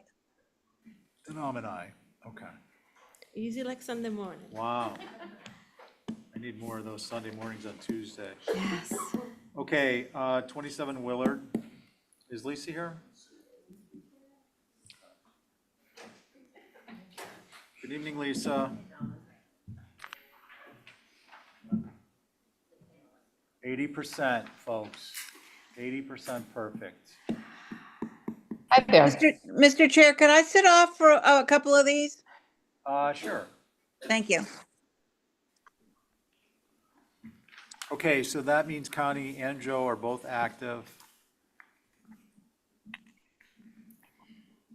And Lisa, when you're ready. Okay, I'm just making a couple notes. So Steve, Val, Connie, Joe, and Angus. Yeah. Okay. This is a new dwelling on a lot that we did a new gambrel on that faces Hulbert Avenue. They got finished last summer. This is the back lot that actually backs onto Willard Street into a house that I believe is currently being renovated right now in a new garage. So it's right on that bend. So it's at the back part of that lot. That lot is showing the entire lot that goes from Hulbert back to Willard. And we're actually, this house is on the Willard Street end of that lot. Okay. That big parcel got subdivided into 3 separate lots. Anything else? No, so that shows the big house that's already been built and approved and built. This is the Willard, this is the house in the back. We did not decide to make it feel separate from the front house. It's not a gambrel, it's a gable design, trying to make it look as if, we're not trying to make it look like a compound. We're trying to make it look like it might have been an older house that existed. Completely separate from the design of the house that faces Hulbert. Okay. All right, any questions for Lisa?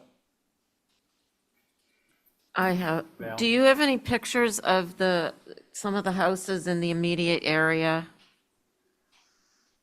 Well, not with me because I didn't am- go look at the area. I didn't view it, so I'm just wondering, it'd be helpful. I don't have any pictures. I'm out of town, so sorry. I mean, I can certainly, if you guys want to just continue it until the beginning of next week's meeting, I can certainly do that if it's a concern, but there's a house that I think Jay, oh my God, what's his name? Not Jay Harmon, God. It's right on the corner. I mean, maybe you want to wait and see what the other buildings are like, but I think it's pretty typical to the neighborhood. I don't think we're doing anything that's not out of context. Okay. Well, let's see.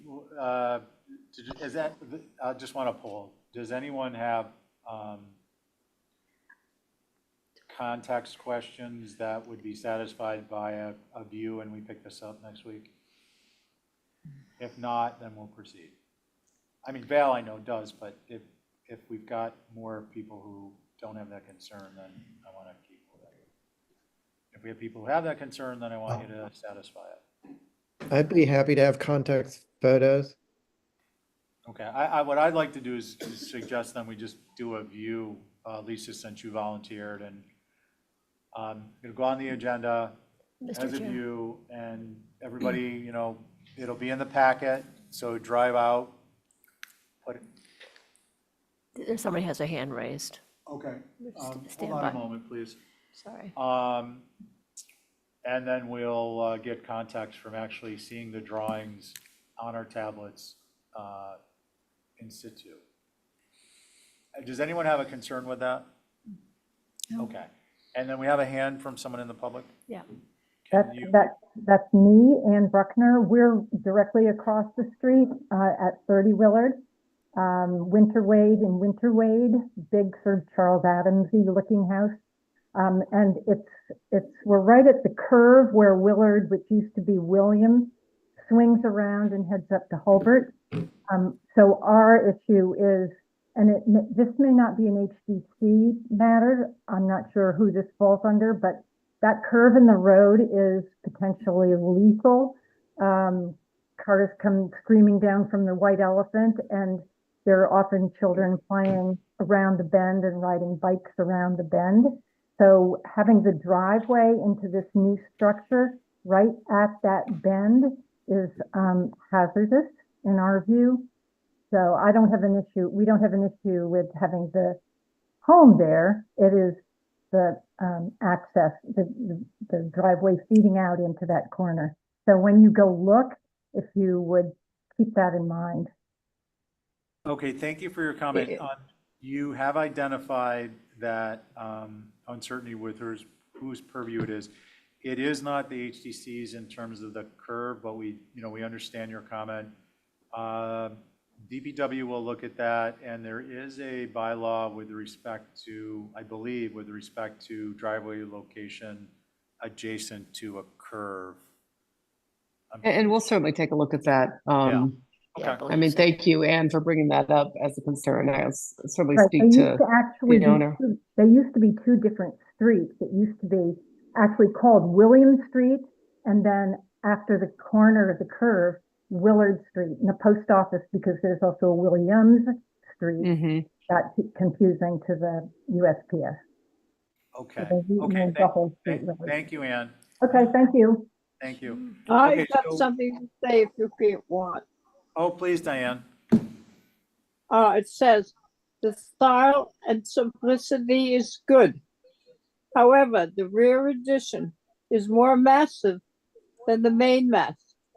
The plates should be dropped on the rear addition.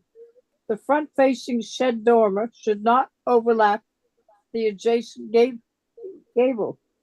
This concept may be acceptable on the side or rear, but not on the front. The side shed dormers should be broken up, and the triple second floor window should be broken up into two separate windows. Thank you. Thank you, Diane. Okay, so I'd like a motion for a view, and again, that'll go on the agenda, and it'll be in the packet, so we can all take a quick drive. And it'll be at the beginning of next week's meeting? Yeah, I think. Is that right? Do that. I want to get this, I want to start getting stuff done. Since we asked for that view. On the motion, let's see. Whose motion is it? Yours. Oh, aye. Aye. Val, aye. Connie. Aye. Joe. Aye.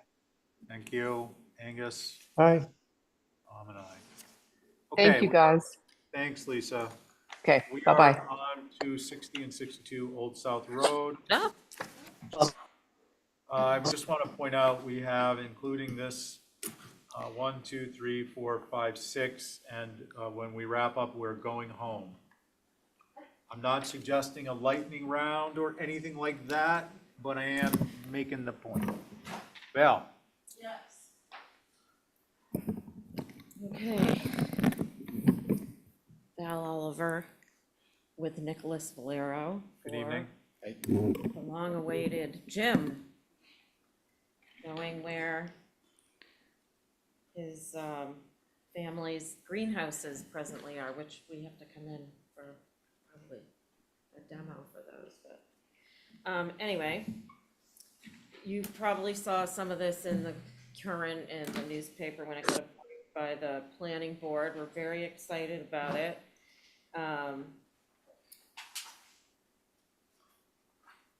You may know the property. I did include photos, but I can see they're kind of small there. And we have a designated footprint, which we're keeping to the rear of the lot, thinking a building of this proportion probably would be inappropriate right on the street, so we thought that was advantageous. There are a couple of buildings prior to this structure, which is where we're proposing to put the parking. And if you have gone by there or looked at this prior to the meeting, you'll see there is existing parking. We're going to be improving that parking. There'll be some landscaping and whatnot to mitigate any impact of that. So what we tried to do was take this building mass and create a structure that we felt was not a ginormous box. It's trying to be mindful of additive massing, and the lot is sloped. So one side of this building is 21 foot something. I can't even read my writing. It's so small. 3 1/4. Yeah, and the other side at the bottom of the slope is the taller part, which is 33. Because we're working with the grade that's there. We are making it look, we feel like a, can you scroll that up a little bit? The other way? Yeah, okay, to those, or the prior, the color ones if you want. Make it look like a barn, which is in keeping with the general area. As you know, it's a very farm-like atmosphere over there. There's already some barn buildings and steel structures or steel roof structures. We're proposing a metal roof with shingled sidewall and putting a, I guess it would be a belvedere / cupola on the top where we're putting the mechanicals, and we're probably gonna leave some of the windows out for ventilation purposes, or maybe all of them, I'm not sure. Just to try and keep the site very clean. And Nick, do you want to say anything, Nicholas? We're trying to keep it as small as possible by digging into the hill, and with the shingles to blend in with everything and not stick out like a giant steel building. And we need the space for the equipment, for the, and the amount of people on the island. Okay, thank you. Does anyone have any questions? So again, it's me, Abby, Angus, Joe, and Connie. Oh, Abby's not here, though. Is she here? Mr. Chair, she's here. She's Oh, I thought she- unmuted. Okay. She probably just can't see her on the, oh, there she is. So who's on it, Steve? It's Sorry. me, Abby, Angus, Connie, and Joe. Okay. Who'd like to begin? Joe. Okay. I appreciate the scale of this from, we'll say, the street, and the fact that it is layered relative to the street. So I think that's helpful, and I definitely like the way this is engaged into the hill.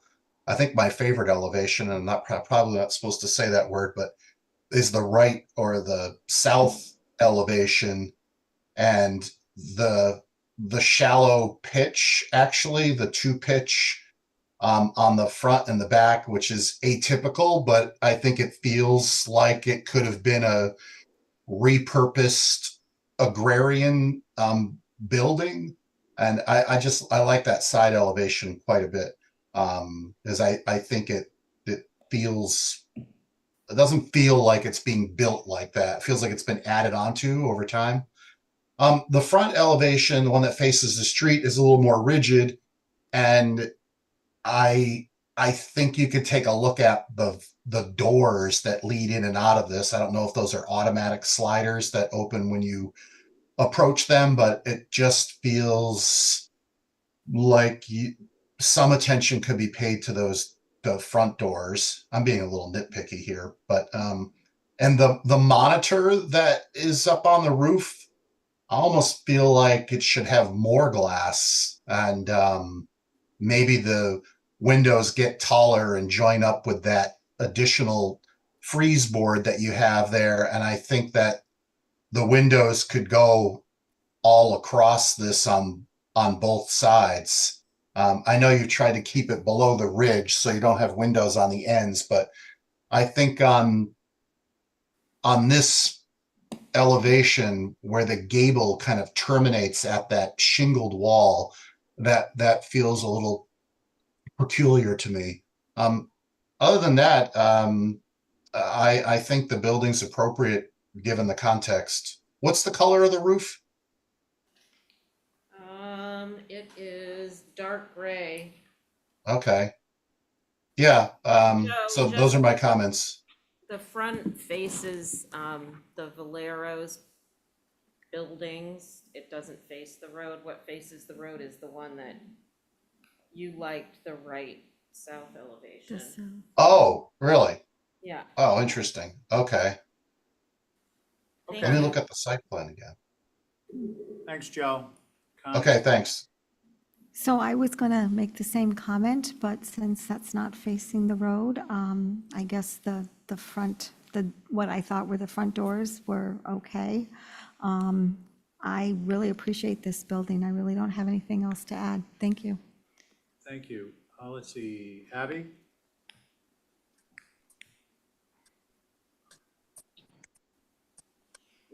Abby. Doesn't seem like she's there. Mr. Chair, she's unmuted, but maybe she stepped away from the Angus? meeting. Sure. So I agree with a lot of Joe's comments. I appreciate sort of an agrarian vernacular, especially in this area. With the broken pitches and the low profile of it. I think all that works in the street facing elevation, the right south elevation that's shown now. The only thing that's, I think, detracting from that sort of idea of the agrarian building reused is that baluster railing. If that were a shorter deck or shingled or something, so you don't really see it, it seems out of place. And the that elevation, both the east and west, my biggest concerns are the French doors, just the plate glass sliders.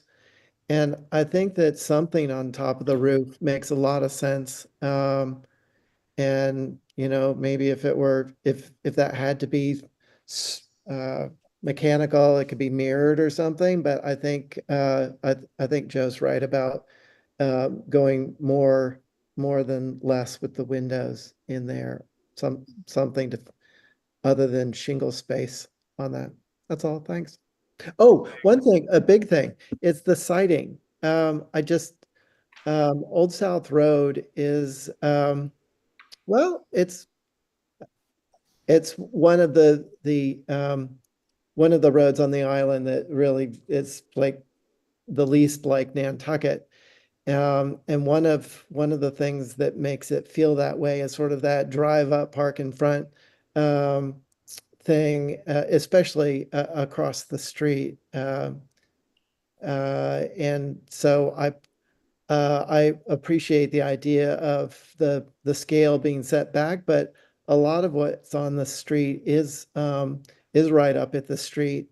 And I think that the south elevation is fairly sensitive as far as height goes.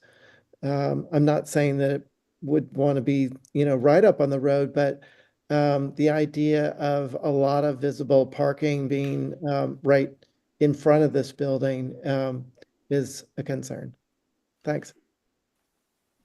Thank you. Abby?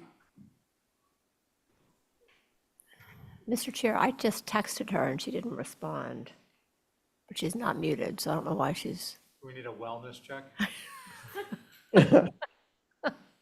Okay, so Abby can mull it in, I guess. Let's see. Yeah, I think I think it's an attractive building. I enjoy, because it's appropriate, the use of the hill and not bringing grade up around it, and instead building it into the existing grade. I think whatever we want to call the structure on the roof, the extending the height of those windows into the top plate and then proportionately increasing their width is sufficient for me, not adding more, but just making them taller, and as a result of making them taller, making them wider, so they get spread out a little bit more, and that is simple. And I think the only other thing I'd add is, I don't know, I mean, the 4-foot sidewalk, I envision that this structure will be used, I don't want to say this, quite a lot. And I think that the homes to be built and the commercial activity across the street, as of yet undeveloped, would lend itself to the 4-foot sidewalk proposed from Old South to the facility being bumped up to at least a foot or so. I know it seems simple or maybe even trivial, but I think it's an important element, and it will be in the future. And other than that, I've got nothing to add. I think you've covered it all in the comments and the design itself. So it sounds to me like it's some detail stuff. It Pretty- sounds to me like you basically got that Belvedere to address, and Yeah. I didn't hear strong comments, Okay. but maybe I missed something. No, just trying to get everything in so we can Joe, are modify you, and come back. Are you up for an Exhibit A? Me? Yeah. Oh, Sure. I'm sorry. I don't mean to interrupt, but I'm gonna. The rear deck, I think crossbucks with plexiglass would be way more appropriate, but that's just me. Otherwise, I agree. I think the sidewall or a combination of sidewall coming out and wrapping the corner from the structure and then having a balustrade across, you know how we normally do that? So like it'll come out from the building, shingle and turn the corner, and then you have open baluster. Like I think some combination could work Okay. there. But what I think throws me is just that it's painted gray. If it were painted white, I think it would look, it might look fine as it is. I mean, Anyways, it's, I wanted to add that to confuse things a little bit, Joe. okay. Well, I was going to say that it's a significant building, and we don't have a lot of comments on it because of the context and the design. And it's these revisions, if we asked for minor revisions, I would Yeah. think that you'd be able to turn them around and maybe we'd be able to hear it next week. But I just want to give Val the opportunity to explore something versus guiding her too closely with an Exhibit A. Okay, yeah, I'm fine with it. It seemed like there was very, very, very minor changes, but why don't we just do a hold for revisions? Okay. Does anyone else Get it have a in by concern about the Thursday. sliders? You voiced it, and I heard one other person, but I didn't hear a consensus on that, Angus. Okay. But that's not to say that it can't be modified. The sliders, maybe breaking it down into fewer, like 2 components versus 1 assembly. Yeah, I mean, I think with the muttons potentially being added or the proportions, and it's same thing, it's like finessing that monitor or whatever you want to call it is everyone's going to see that. So I think looking at it, even studying it from Val's perspective, she'll know when she's landed on the one that feels right, I think. It would be hard to guide with an Exhibit A, in my opinion. Yeah, no, that's fine. I think we're past that, and we're just resolving the minor modifications. So, Okay. Val, you think you got a pretty good idea of what you're looking to do? Yeah. Okay, so we're gonna get, I think Joe's gonna make a motion to hold for revisions. Oh, Mr. Chair. Yep, Yeah, I'd make a motion to hold for minor revisions. okay. On your motion, Joe? Aye. Connie? Aye. Let's see, Angus? Aye.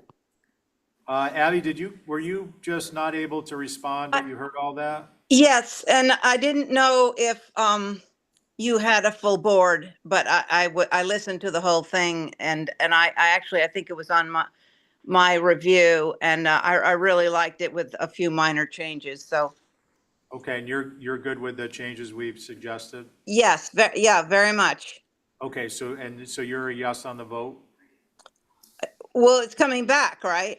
Yes. Yes, with minor changes. Yes, yes, I'm Yes. yes. Yep, and I'm a yes. Okay, good. Thank you so much.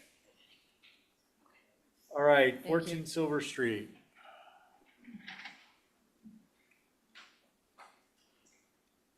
Matt? I could share that. That would be slow. Okay.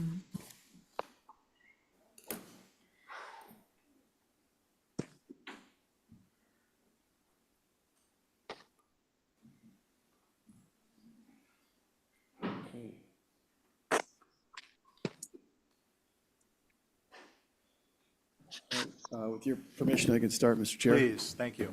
Okay, so this is 14 Silver Street. You've seen this application probably 7 or 8 months ago, and the owner was looking to do demolition. The existing structure itself has been neglected for, decades, and it's just in really terrible shape. But the response from the board collectively was that it would be better to reuse the structure. And so what we're proposing to do here is essentially do just that. It's going to be a challenge to pick the structure up, given that it's a compromised first floor deck, but we're proposing to lift it up and shift it to the north and west. You can see the existing outline of the building's footprint on the site plan. It's in the form of a dashed line. So we're pulling it out of the setback, still keeping it essentially in the same location on the site. We'll probably be before you with the landscape plan. We just wanted to demonstrate the parking in the short term. We're proposing to, there's a rear wart that we were hoping to eliminate, and then do an addition to the structure. So the existing structure itself has pretty low plate heights, and so it was a bit of a challenge to do an addition, but we thought it was important to make a clear distinction between the existing structure and the proposed. And so we've connected a bit of a break in the form of not necessarily a breezeway, but it's a single-story connector piece, if you will, and then a very simple gable forward structure. There is a topographic change. The site slopes, probably 2 to 3 feet from east to west. Obviously, the slope from Silver down to this portion of the property is more significant than that, but we want to just reference that because we are navigating that slope. So as far as the proposal, you can see on the screen here on the left is the existing condition, and then on the right is the proposed addition. You can see in the elevation, the grade line actually slopes up, so that's a reflection of the grade. And so you'll see that it's probably like 2 to 3 feet from left to right on this view. So we've tried to minimize the exposed foundation on the right side to 8 inches, which is the code requirement, and the existing topography without manipulating, it does what it does. In an effort to minimize the scale of the addition, we did step down the first floor elevation of the addition. So there's a step, between the historic portion of the structure and the new addition. It's a bit inconvenient, but we did a number of different studies and thought that this was the best solution. So as far as all of the existing fenestration size and dimension, we've kept in most cases, if not all, where the existing windows and doors are located, with the exception of the rear of the structure, which we don't really think is visible from any public way.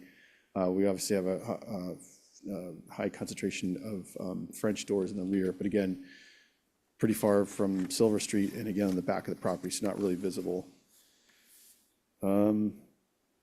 Without belaboring any of the points, I think the drawings are fairly self-explanatory. Like I said, we tried to maintain as many of the existing openings in terms of their size and dimension. We would like to repair and replace all the existing windows accordingly, but again, matching the existing size and dimension. So with that, look forward to comments from the board, Mr. Chair. Thanks, Matt. Let's see, are there any questions for Matt? I've got a statement when you're ready. Okay, thanks, Dan. It looks like we're ready. Okay. It is. The addition is more massive than the main structure. It should be reduced in height and scale, and it should be set back several feet behind the front of the house. They are relocating the building, so there is plenty of room to accommodate this shift. That's what we said. Okay, thank you. Let's see, so again, me, Abby, Angus, Val, and it'll be Connie on this one. Who'd like to begin? Val? I appreciate a lot of this, the simplicity, and you can clearly identify the existing structure as what's been there. Matt, you said you stepped down the addition, but it looks like the floor heights are the same. We did step it down. You can see it in the floor plan, I think. Okay. I think if you could lower the second floor plate height on the addition somewhat, to make it a little more subservient to the existing house, I think it's right on. Thank you. Thanks, Val. Let's see, Connie? So I was going to say something similar about the addition, if that can somehow be brought down. And I do have a concern in the south with those window or doors, the four, I guess, sliders. I know that it's probably in the back, but I still think it would be visible probably from West Dover. Thank you. Those are my comments. Thanks. Let's see, Abby? Yeah, this was on my consent, and I twirled it around in my head for hours, and I thought it was a case of the tail wagging the dog. Also, I was wondering if another salt box facing the side of the existing building might be an interesting approach. But I think the gable forward is just, it's overwhelming, the old salt box shape, or anything you can do to reduce that overwhelming the existing would be helpful. Okay, thank you. Thank you. Angus? Thank you. So, yeah, looking in that north elevation, the proposed, the gable forward is really what, I mean, what we, first of all, I thank you so much for working with the existing building. I think that that's a really good move. The addition, though, I think needs to be clearly an additive mass and smaller, and its reading is a different style. We're starting off with a lean-to, not to, be literal about doing another lean-to shape, but the gable with the dormers isn't really responding to the existing structure, and I think that that's an awkward an atypical detail of having the E forward, the gable forward, and then this lower portion in between with a door. It's confusing from in that elevation. I think the French doors in the south elevation are a concern. Yeah, I think my main concern is the massing. That's all. Thanks. Thanks, Angus. Yeah, I mean, I agree on the concerns about the massing and the overall height and overwhelming the structure, and I know it's a difficult one. I understand programming and the rest of it, but it's not inspiring, which is unlike what you normally bring to the table. It's just such a large addition, and I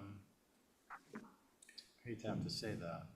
So I think we're going to be looking for some pretty substantial revisions, right? I'll make that motion.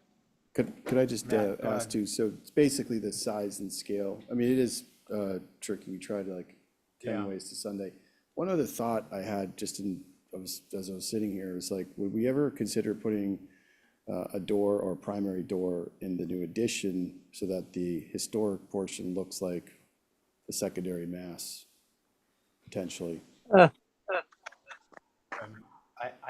I think that you just got the knee jerk. I think it's probably going to be that way, even thought out, Yeah. for Well, a couple of reasons, but That's good. That's why I asked. I figured yeah. instead of me. No, investing I've time. been noodling on this one since it came out, and I think I got enough feedback on it, so All I right. think the height and the scale, and I think there's probably a way we can drop it. it's and, gotta go right instead of left. It's different, or left instead of right, whichever. I don't want to get political. No, I appreciate the feedback. I think it's gonna be useful. Okay, thanks, Matt. So we'll hold for some pretty significant revisions. Abby, that's your motion?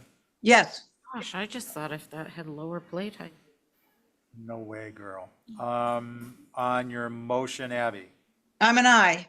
Angus, Aye. Connie, Aye. Val, Aye. and I'm an aye. Thank you very much. Thank you, Thanks, Matt. Okay, we're on to, let's see, do we have anyone from the public for 6 Westover? Any abutters?